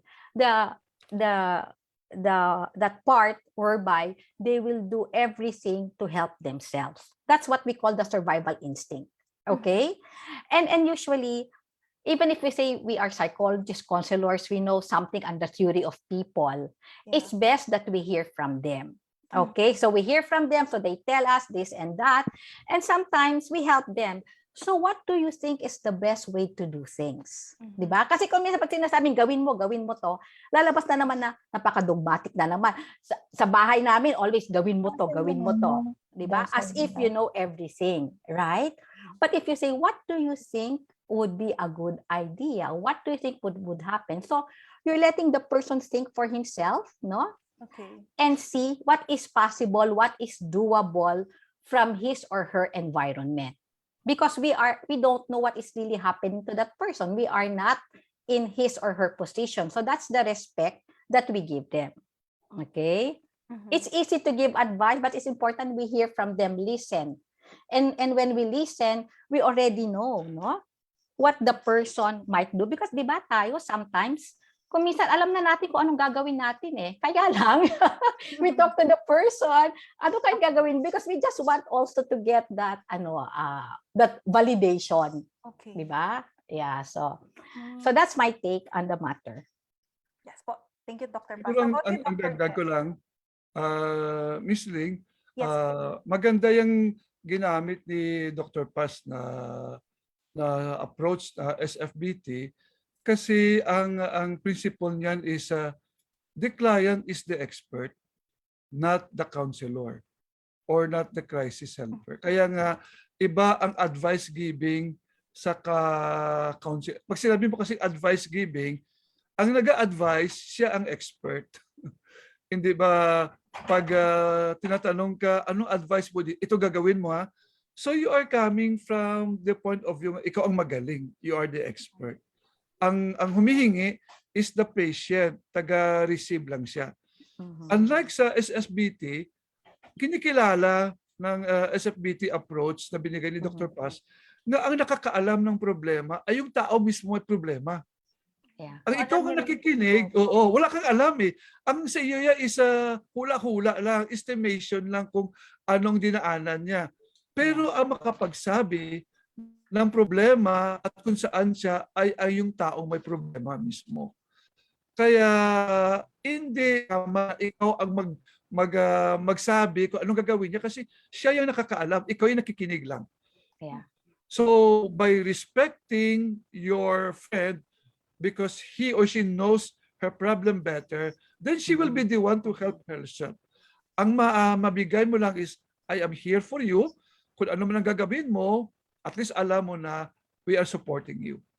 So yun ang isang perspektibo na we are not here to do things for you, but ikaw ang gagawa ng paraan. And then we will support. We are behind you. So kaya we don't want to give advice. Or else, mahina na nga yung kaibigan mo, dinagdagan mo pa, at pag hindi ka sinunod, sisihin mo pa, kasi hindi ka nakinig sa akin eh. So, ikaw pa ngayon. No, wala mo problema. Sense of responsibility. Tama mo ba yun? Okay po. Thank you so much po, Dr. Jen, Dr. Paz. So sa ating mga kababayan na PhilCom leaders, if you still have questions with our resource speakers, with Dr. Jen, Dr. Paz, you could just raise your hand, or you could just chat it with our chat box for our Zoom participants, or for our Facebook Live viewers, you could just chat it with our comment section po. So medyo parang pakiramdam natin, ang daming nang natutunan ng ating mga PhilCom leaders, and then they're like not really questioning anymore kasi lahat po ay napakinggan na nila ho kanina. So we have one person who's raising a hand. Could we just turn it on live on air?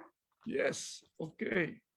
Okay, please kindly state your name and then kung saan po kayo. Dito po. Yes po. Hello, magandang hapon. Magandang gabi po. Si Robert po ako. I'm based here in Japan and I'm working as a interpreter ng Japanese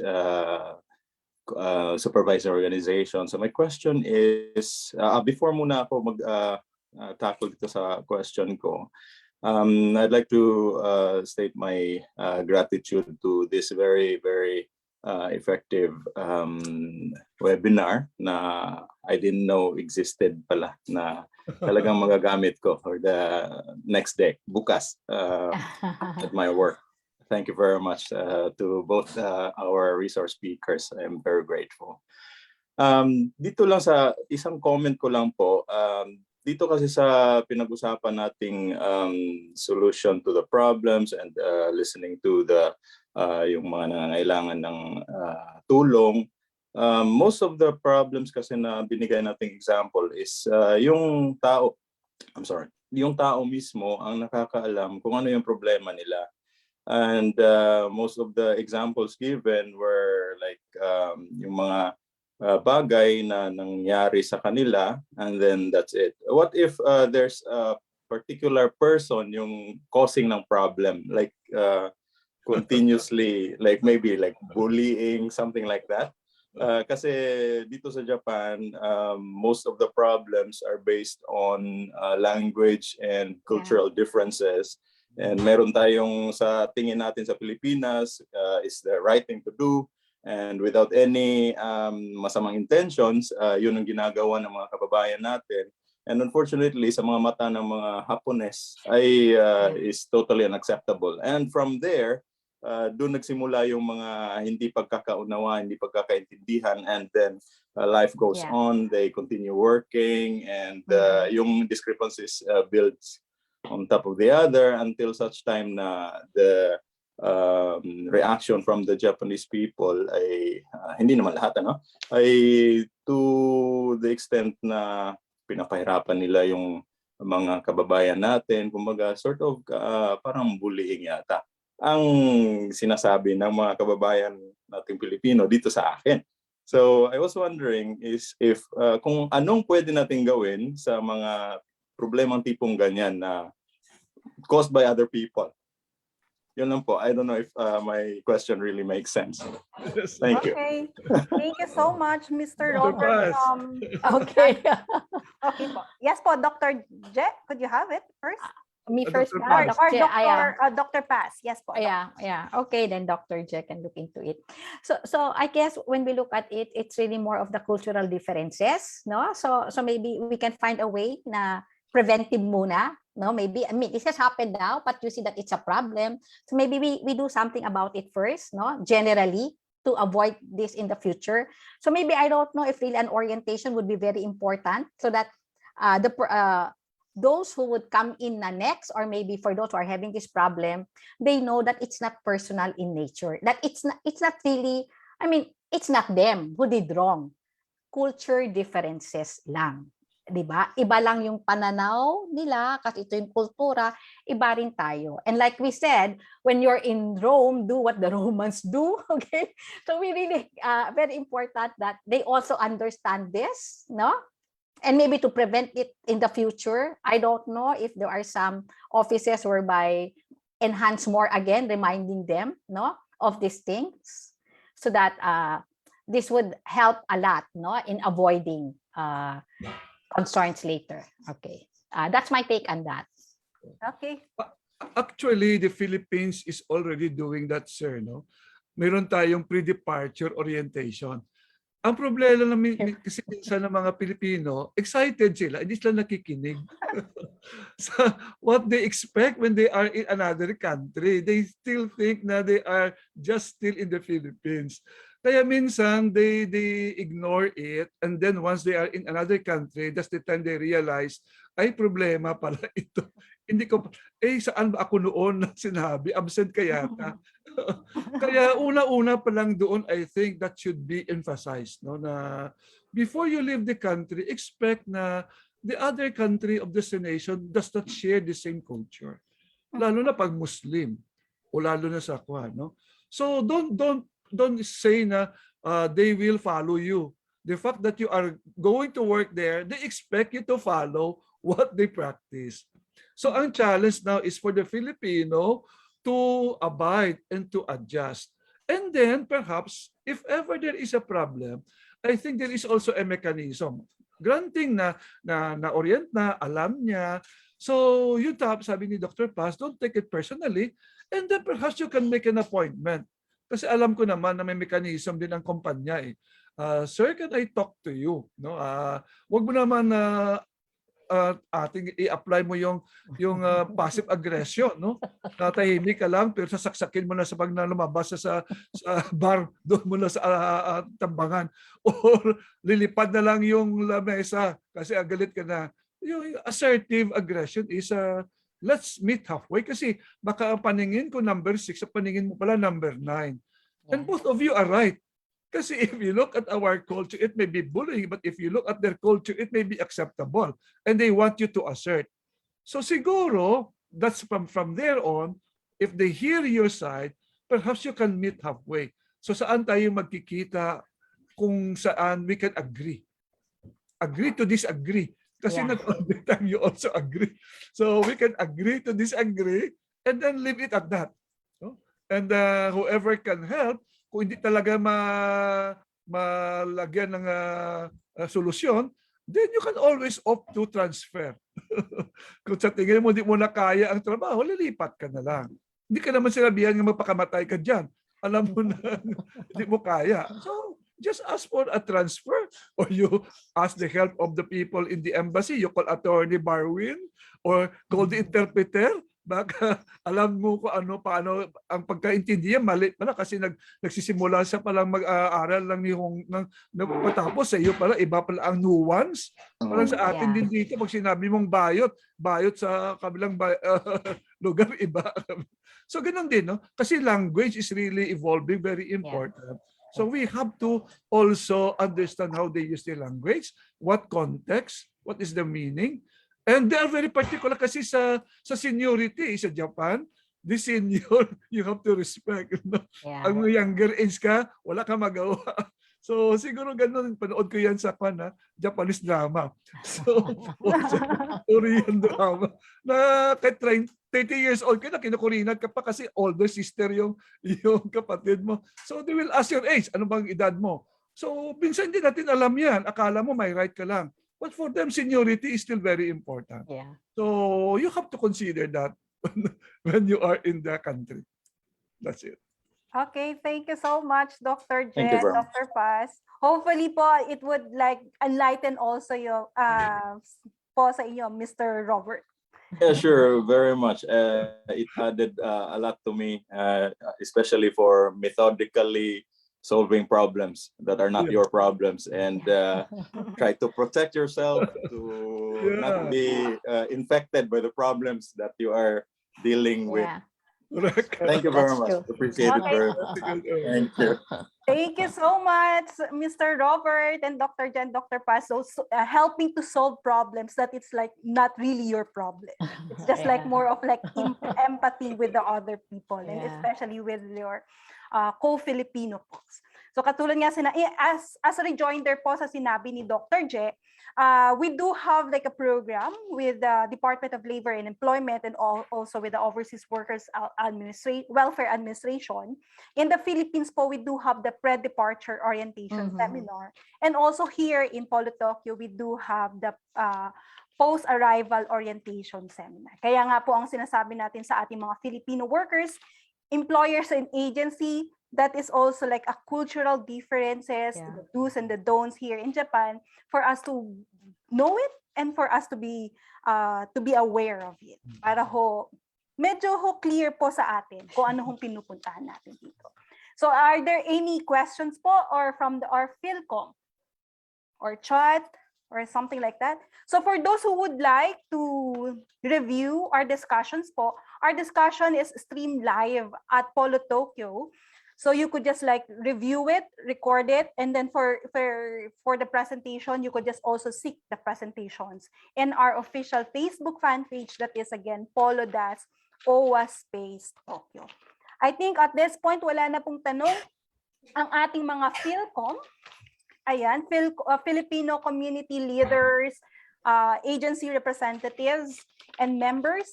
So before we're going to end this open forum, any last few message po for our Filipinos, for our kababayan who join us in this afternoon psychosocial counseling training.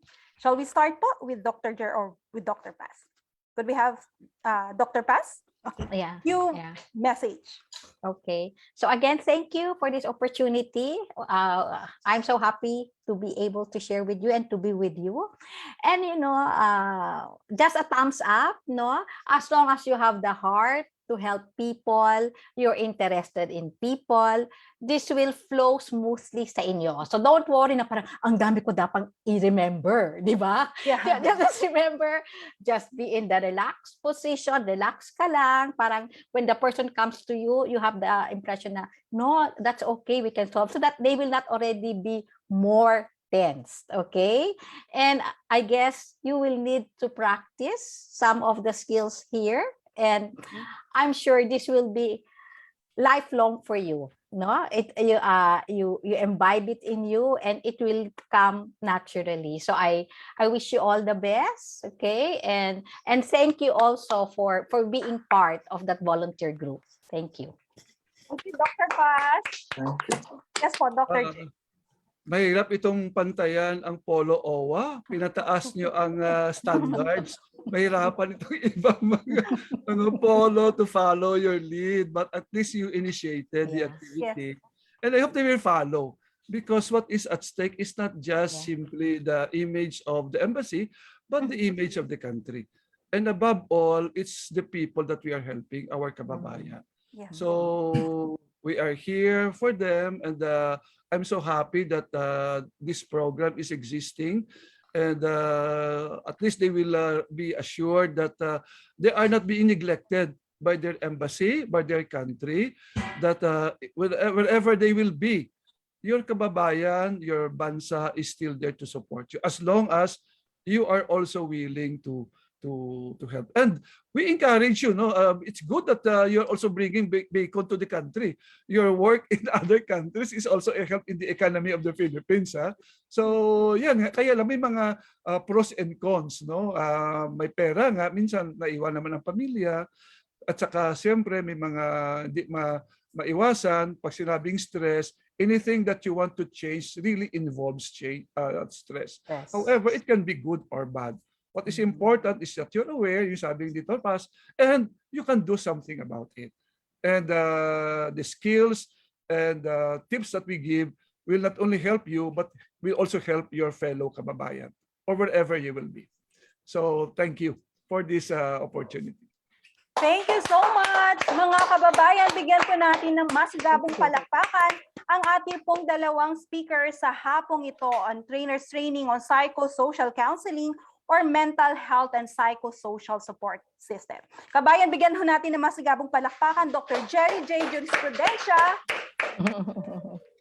And of course, Dr. Paz Agkawili Manaligod. Ayan. Maraming salamat. Marami pong salamat po sa patuloy pagiging partner po namin sa dalawang trainings na ito at ito lamang po ang simula ng ating mga trainings on helping our Filipinos here in Japan and of course for other Filipinos even in the Philippines or other parts of the world. At this point po, we will have an official photos. May we request everyone to please turn on your video. Miss Ling, Yes po, Dr. mahirapan kayo kasi they will be asking your tips now. How did you do it? Kayo rin, you started the ball rolling. Yes po. So may we request everyone po, our first official photo op po. So may we request everyone to please and turn on your video. Ayan. And give us your big smile, everyone. Okay, 1, 2, 3, smile.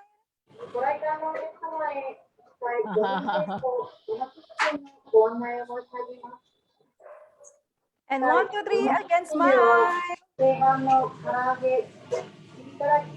Muli po, maraming pong salamat to our speakers. Thank you. And Dr. Paz, maraming pong salamat mula po dito sa Polo, Tokyo, Japan at sa lahat ng ating kababayan dito po sa Japan at sa mga ating participants mula sa Pilipinas at sa ibang bahagi ng mundo.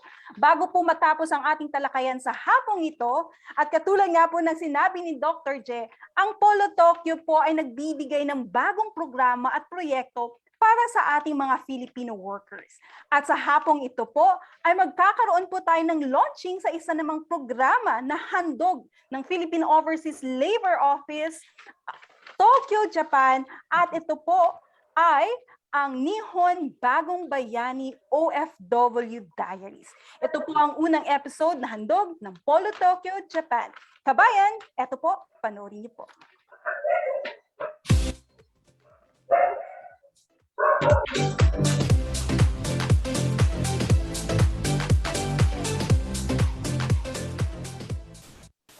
Si Clarence Bulagaw, nagtatrabaho dito sa lecture bilang sasakyan.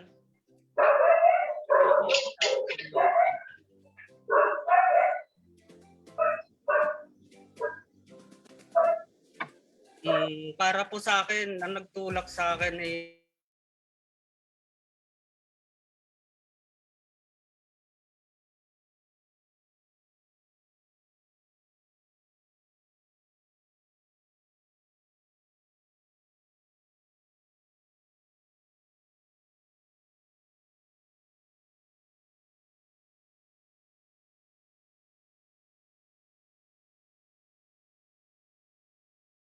hindi mo kikitain sa Pilipinas kaya nagpursige ako pumunta rito. So almost 15 years ako sa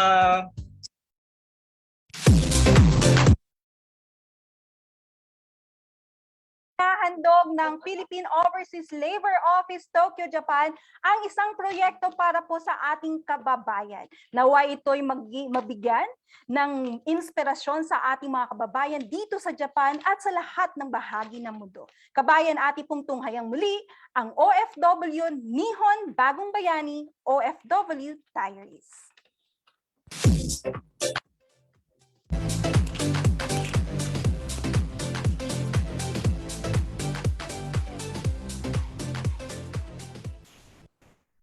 Clarence Bulagaw, nagtatrabaho dito sa Fukushima Prefecture bilang isang pintor ng sasakyan at nagtatrabaho sa Punyo Company.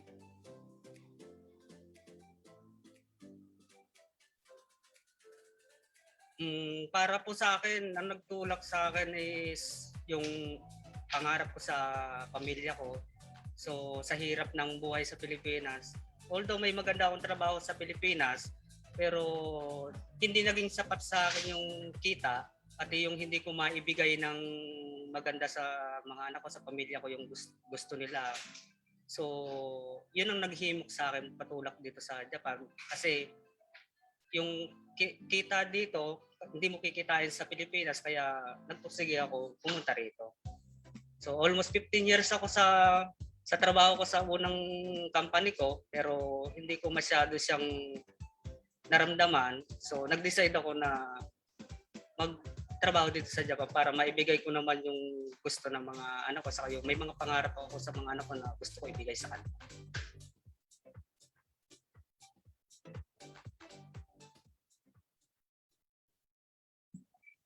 Ako po, sa pagsubok lang siguro napakarami.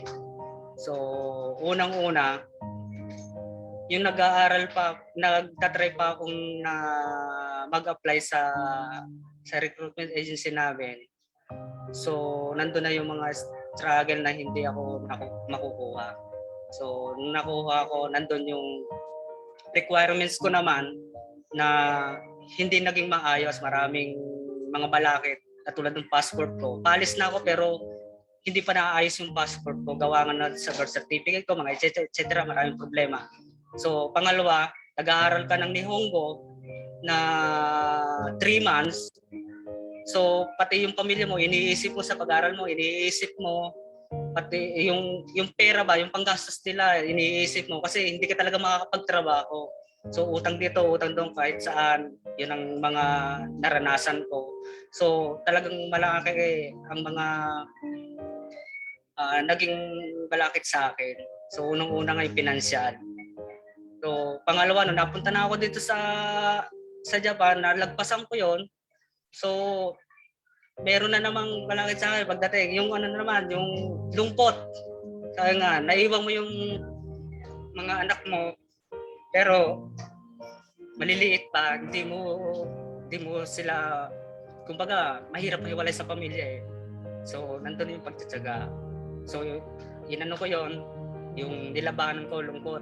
So, nakisama ako sa mga kaibigan ko dito, nag-ano ako ng konti.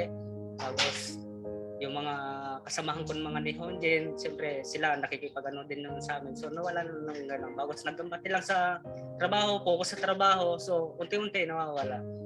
So, marami mga pagdadaanan. So, sa akin, napakarami. Sa ngayon, may pinagdadaanan pero hindi na katulad ng dati. So, naging maganda na, maayos na ngayon. So, yun lang ang sa akin. Para sa pamilya ko na naiwan sa Pilipinas, so, basta nagtatrabaho ako dito ng mabuti para sa inyo. So, mahalin nyo yung binibigay ko sa inyo. So, ang mga anak ko, mensahe ko sa mga anak ko, mag-aral kayo mabuti. Abutin niyo yung pangarap nyo. So, yung hindi ko naabot, gusto ko abutin nyo mas mataas pa. So, gusto ko maging maayos kayo sa pagdating ng panahon. Yun lang naman kasiyahan ko eh. Kaya magtatrabaho dito. So, pasensya na at medyo emotional ako kasi ganun talaga. So, para sa pamilya ko, mag-iingat kayo dyan sa Pilipinas kasi may COVID ngayon. So, alagaan nyo ang sarili nyo. Alagaan ko sarili ko dito. So, magtrabaho tayo ng maayos, tatrabaho ng maayos. Kung ano mga problema, kung ano man ang nandito lang naman ako, palagi sumusuporta. So, mahal na mahal ko yung pamilya ko. So, sana nag-iingat kayo palagi, huwag niyo akong alalahanin dito. So, maggagambate ako dito para sa inyo.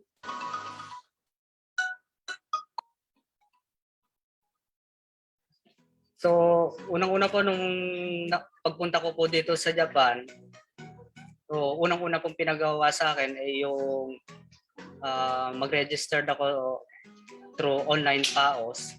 So, doon po sa fan page po ng Facebook sa Tokyo, Puro Tokyo website.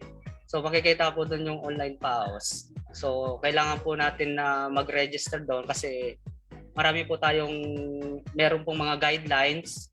Maraming guidelines na naka-insert doon. Saka matutulungan nila tayo at may gagawin nila tayo pagdating dito kung ano yung mga kailangan natin at yung may mga question tayo. So, makikita po natin doon at mabibigyan nila tayo ng mensahe. Marami din po nag-a-advise na may message sa atin pagdating doon. So, nung matapos po ako nag-training dito, almost 5 years. So natapos ng 3 years up to 2 years. So natapos ko yun. So yung sadyo ko nag-process ng SSW, trainee to SSW. So ang ginawa ng sadyo ko, nakipag-coordinate sa Poro Tokyo. So nandun kasi yung mga rules at mga kailangan na mga guidelines para ma-adapt kami sa makakuha kami ng visa to SSW. So unang-una ang ginawa ng boss ko, prepare niya yung mga exam namin, Nihongo exam, pagkatapos yung work exam. So 3 exam yon. So pinasa niya. Simula nung nag-trainee ako. So yun ang inano niya sa mga documents ko.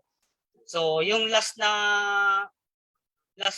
exam, so nag-adapt din siya kasi nandun nga sa rules ng SSW, kailangan yung may exam na yon. So nung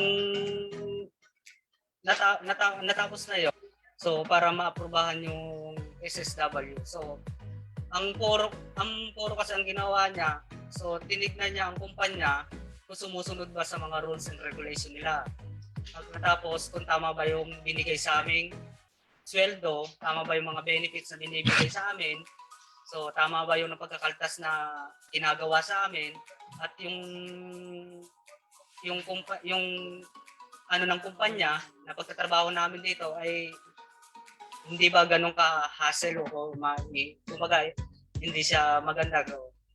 Pumunta din ng Tokyo dito para interviewing kami para doon sa visa na yon. So wala naman siyang nakitang hindi maganda. So sumusunod yung kumpanya namin. So unang-una po, lahat ng mga documents na hiningi ng Polo Tokyo ay naibigay po ng aming kumpanya. At sumunod naman po sila sa mga rules and regulation, pati mga guidelines na hinihingi nila.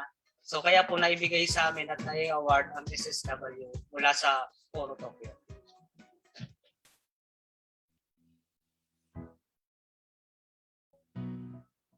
フィリピンの国での車の保有台数が日本と同じぐらいだったので、それに携わってる、人が多分東南アジアでは最大だと思った、それが理由ですね。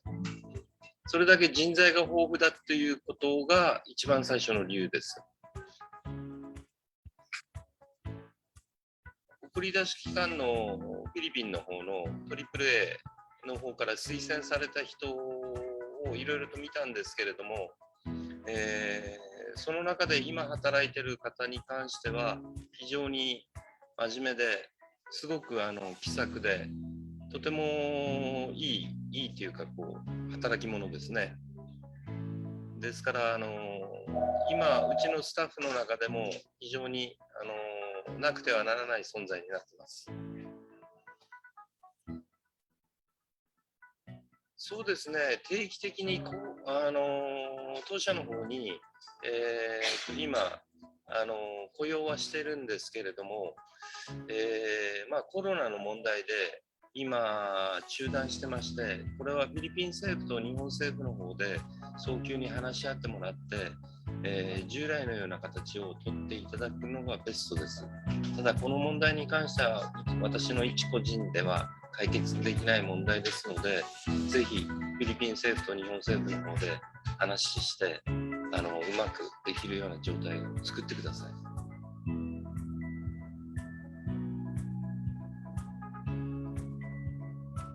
そうですね、SSW を取得したのが去年で、彼らはフィリピンにあと4年で帰るんですけれども、その間日本にいる間は技術を覚えて、それであと体を大事にして、それで頑張って、仕事に臨んでもらえば十分です。とにかく明るいのですごく会社も明るくなります。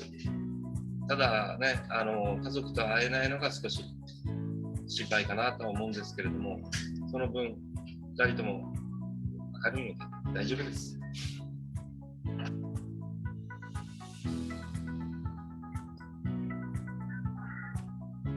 Tapos no, sadyo nga, message nga, so, hiro-hiro, arigato gozaimashita. Kokonmen kang, suto hiro kara, sadyo nga tahen da kara, もう本当に自分の過疎庫からみんなで自分じゃないからもういろいろありがとうございました。助かりました。どうもありがとうございます。今日、どうもありがとうございます。今まで日本にいるです。最初から使ってなります。仕事はもっと頑張ります。ありがとうございます。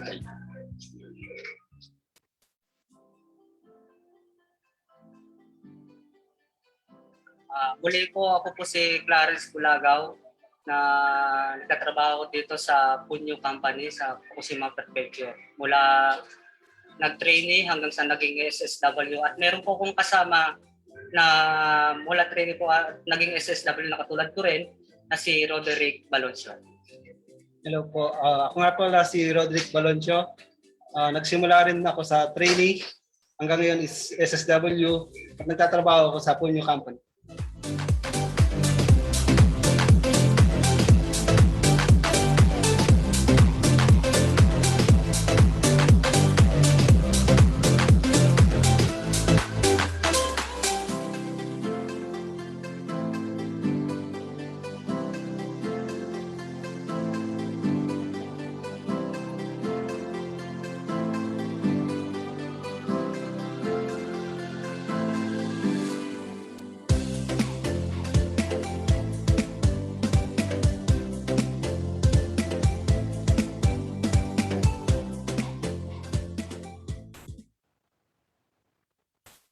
Kabayan, sa muli po, yan po ang ating yan po ang handog ng Philippine Overseas Labor Office dito po sa Tokyo, Japan. Ang ating pong bagong proyekto, ang Polo Tokyo Nihon Bagong Bayani Diaries.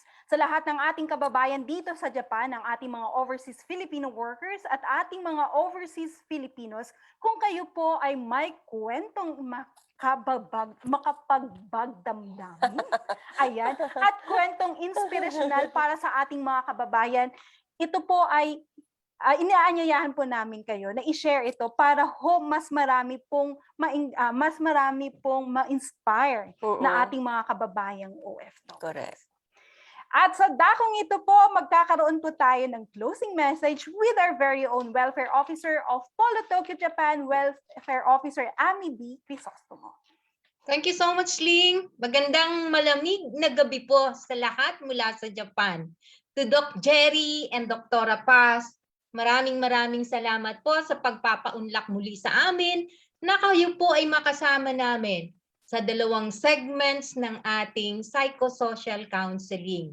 Natapos na po natin, we have successfully completed our Part 1 and Part 2 psychosocial webinar na kung saan sa unang parte po ng segment ng ating webinar, dito po ay ating binigyang pagpapahalaga, pagmamahal at pag-aalaga ang ating sarili. Na kung saan naihanda po natin ang ating sarili upang simulan ang ating pagtulong sa iba.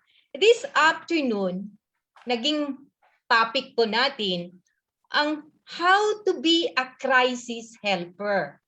Ayan, tayo po ay naging handa na kung kaya't tayo naman ay pwede nang maging crisis helper. Sinasabi nga ni Dr. Jack kanina, helping people matters. And this afternoon for sure, sa lahat po ng sumama at nakilahok sa aming webinar this afternoon, for sure kayo po ay handa na upang makatulong sa ating mga kababayan dito sa bansang Japan na may mga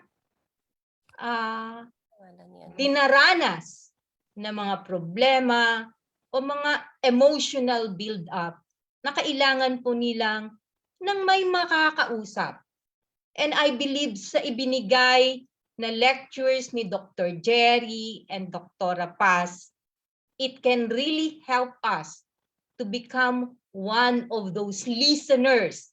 For now, sabi nga ni Doc Je, just give our listening ears to them. Okay? So at least makatulong man lang tayo na mailabas nila ang lahat ng mga nagbi-build up na emotion.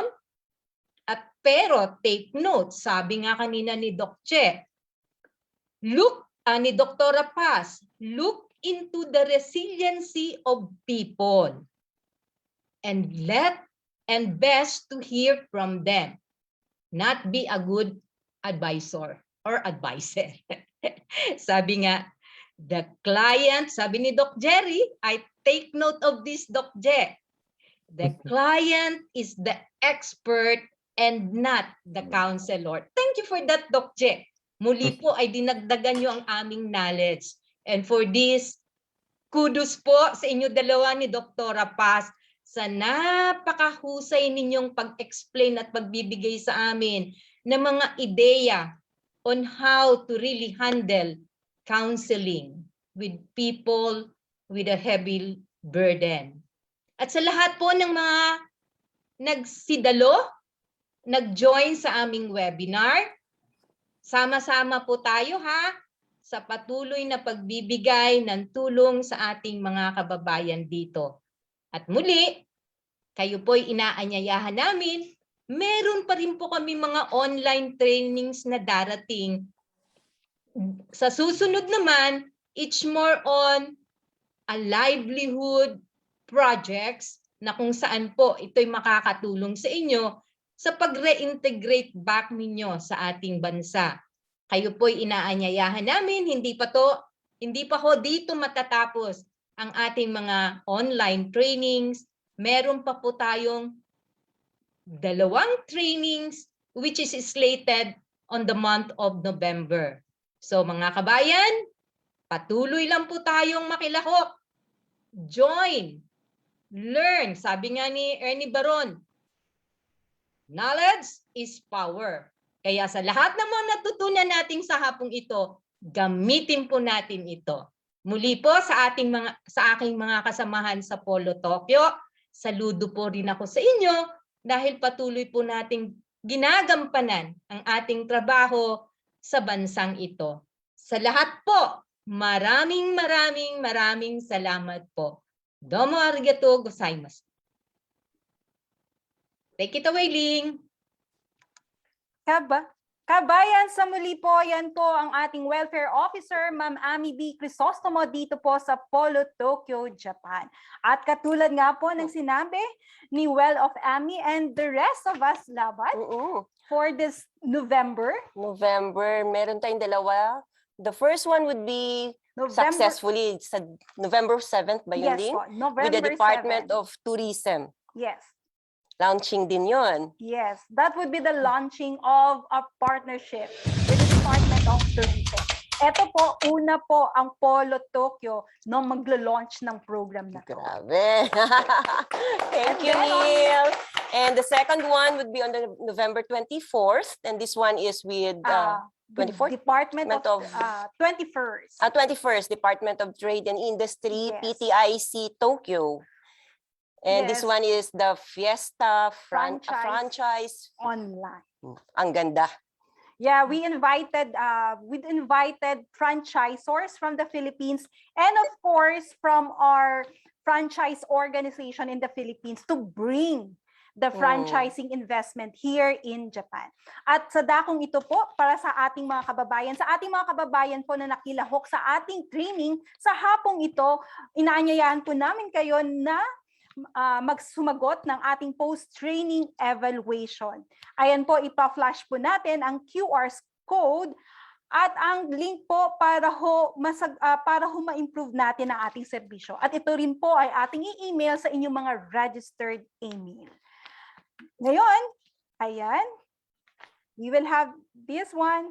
So for our kababayan, please have this for our post-training evaluation. At sinabi nga po ni Labat Rose, on our next training on November 7 and November 21. Please, ano pa ang hinihintay nyo, kabayan? Please register. November 7, Balikbayani sa Turismo, and November 21, Online Franchise Fiesta. At kabayan, para ho makilaho kayo at masilip kung ano ho ang mangyayari on November 7, ito po ang ating programa at kauna-unahang launching with Department of Tourism dito lamang po sa Polo Tokyo, Japan.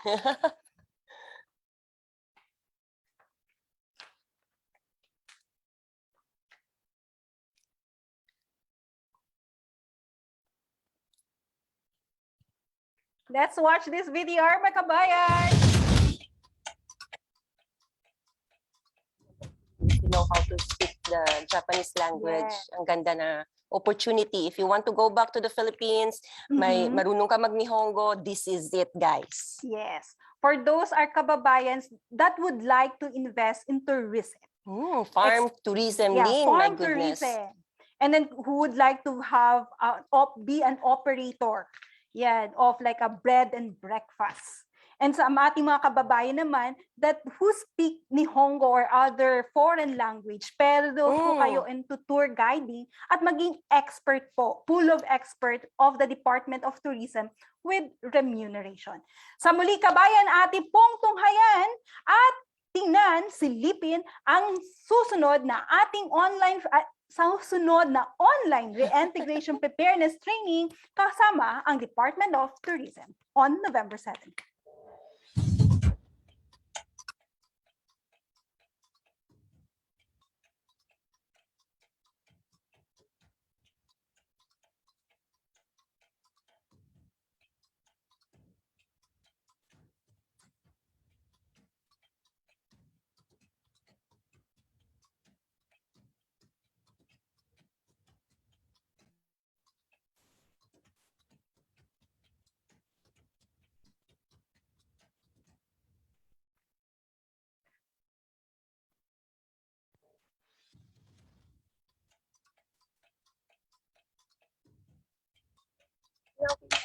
Kasi may audio.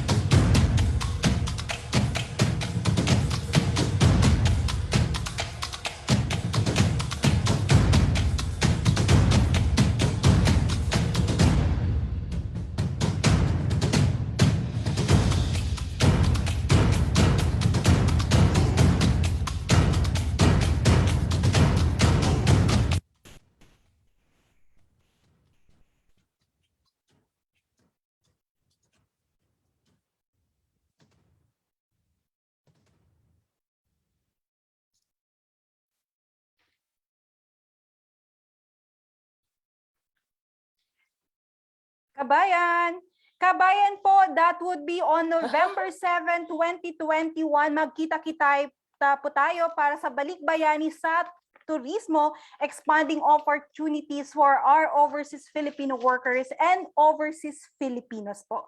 Itong programa na ito ay ilo-launch po dito po sa Polo, Tokyo, kasama ang Department of Tourism. Kaya ano pang hinihintay nyo, kabayan? Yan, register na po. For more details, please log on to our official Facebook page at Polo-OWA Space Tokyo para sa karagdagang detalye. And sanghalan po, we will have any message. Yes, I would like to thank Doc Jerry and Doc Paz. Salamat, napakaganda po. I learned a lot. Isa po ako doon sa sinasabi ninyo na nauuna. Pag narinig ko, umiiyak agad ako nung una when I had my mentoring. Kaya na-fail po ako nung first mentoring ko dyan. So now I learned a lot from this experience. And yung lahat po na Philcom leaders natin at those who attended the seminar, webinar today, please expect another meeting. Kailangan po natin i-wrap up lahat because when we decided and we had meeting this before, sabi nga nila Ling, natatakot po kami ma'am, baka po mali yung gagawin namin. So we will going to have another meeting to wrap it up para ready po tayo lahat and we will give you the materials needed through this webinar. It would be in a form of webinar siguro before the end of this year para meron po kayong panghawakan, and I hope we can invite Doc Jerry and Doc Paz during that time for just a short meeting para po kayo ay ma-ready at ready to be our counselors. Salamat po sa pag-attend this evening. Nandyan na po yung sinasabi na puso sa inyo. So please be a link.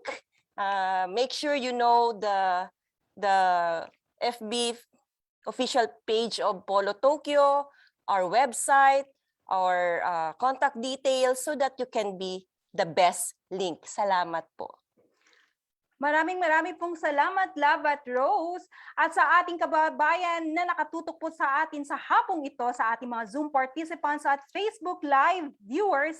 Sang akong po muli si Ling Caceres, ang iyong host, at sa ngalan po ng lahat ng kawani ng Polo Tokyo, Japan, kami po ay nagsasabi sa inyo ng katagang Wastong proseso, maayos na trabaho, Polo Tokyo, gabay at kalinga ng OFW.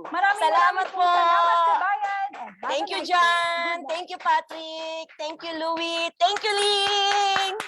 Arigato gozaimasu. Arigato. Jerry, Doc Paz. Arigato. Lahat. Another picture.